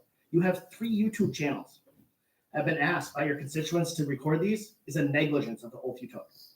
The board's decision last week to not live stream board meetings was contradictory to the district's mission that focuses on excellence and was in direct opposition to the request of many of their constituents. Local surrounding councils, board members, and even churches like the Community Celebration Church in our area live stream their services and meetings. Like I said, the district has 3 YouTube channels. If a reason to live stream sporting events is to support families and community members that cannot attend these events that you lose gate sales when someone chooses to watch the event online versus in person, surely that rationale should be used for school board meetings. Coaches and colleges are using these streaming sports to make scholarship decisions for our students. One could assume that prospective teachers could use our board meetings to determine if we are the premier school they want to choose to come to. Unfortunately, if a prospective teacher heard about our individual and family insurance costs, they may want to come ready to have a second job in this district. I mentioned earlier that I'm an educator at CAM, but I'm also a parent and a graduate. In 1993, my 3rd grade teacher, Ms. Krugenberg, had to work a second job at J.C. Penney as a sales associate. Here I am 30 years later having to ship groceries. I have a master's degree in educational leadership, and I have to deliver groceries to offset the cost of insurance and to offset the fact that teachers make 80 cents on the dollar compared to college educated workers with the same educational level. Economic Policy Institute in August of 2022 found that from 1996 to 2021, teacher wages increased a mere $26 per week, while other college educated workers saw an increase of $445 weekly over that same 25-year period. And now my monthly insurance costs have gone up hundreds of dollars, requiring me to spend less time with my family on the weekends, less time dedicating myself to my students when I'm spending my weekends usually planning for them and hanging out with my wife and daughter. I'm delivering people's groceries and I work here. And now my monthly insurance costs have gone up so far that I cannot maintain my level of happiness. My second job is requiring me to spend time away from my wife and daughter, but it does help offset the cost of increased insurance. The board oftentimes states it makes decisions because they are best for kids. The decision not to support over 100 of us with this plan, with this MOU, is telling me and many of the families that that is not what's best for kids. That rhetoric does not apply here. Earlier, I mentioned all those hats I wear. They are my legacy, who I am as a person. What I do and what I'm doing now will leave a legacy of impact for my family and my community. Will what I say today hurt me? Probably. I get that. I started teaching here in the fall of 2010. And the first thing I heard from Mrs. Krell was family comes first. It's hard to believe that when I have to work a 3rd job.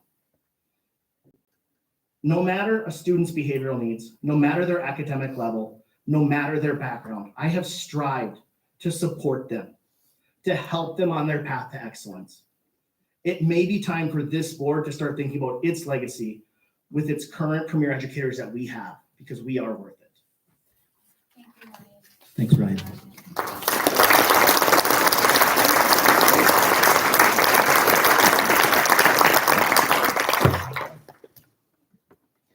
Okay, with that, I think that ends our public input. We are on to the consent agenda. Do we have a motion to approve the consent agenda as presented? So moved. Thank you, Angie. Thank you. Second? I'll second. Amy? Any discussion on the consent agenda? Hearing none, all those in favor of approval of consent agenda, state aye. Aye. Opposed, same sign. The motion carries. And we're on to action items. There's no old business, new business, a resolution supporting grant application to Minnesota State High School League Foundation.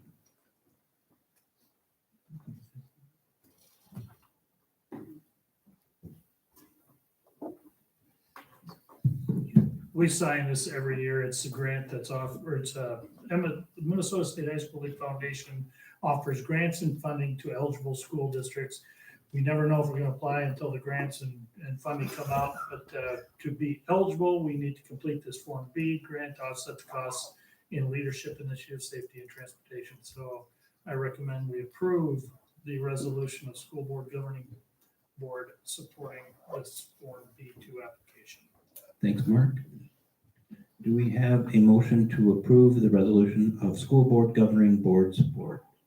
I move to approve the resolution supporting the grant application to MSHSL League Foundation. Thank you, Amy. In a second? I'll second. Thank you, Kate. Any discussion on it? Hearing none, all those in favor of approval, say aye. Aye. Opposed, same sign. The motion carries. And we are on to informational items. 7.1, next special school board meeting is Monday, March 6th in the district office boardroom. And the next regular school board meeting is 7 p.m. Monday, March 20th in the high school committee forum room. Anything else before we adjourn tonight? I will get these thank you notes written. I can get them done tonight, sorry. And I'll get them dropped off. You want us to sign them just before? Yeah. Okay. All right. Anything else? Do we have a motion for adjournment? Thanks, Brandon. Second. Thanks, Kate. All in favor of adjournment, say aye. Aye. Motion just means adjourned. Thanks, everyone, for coming out.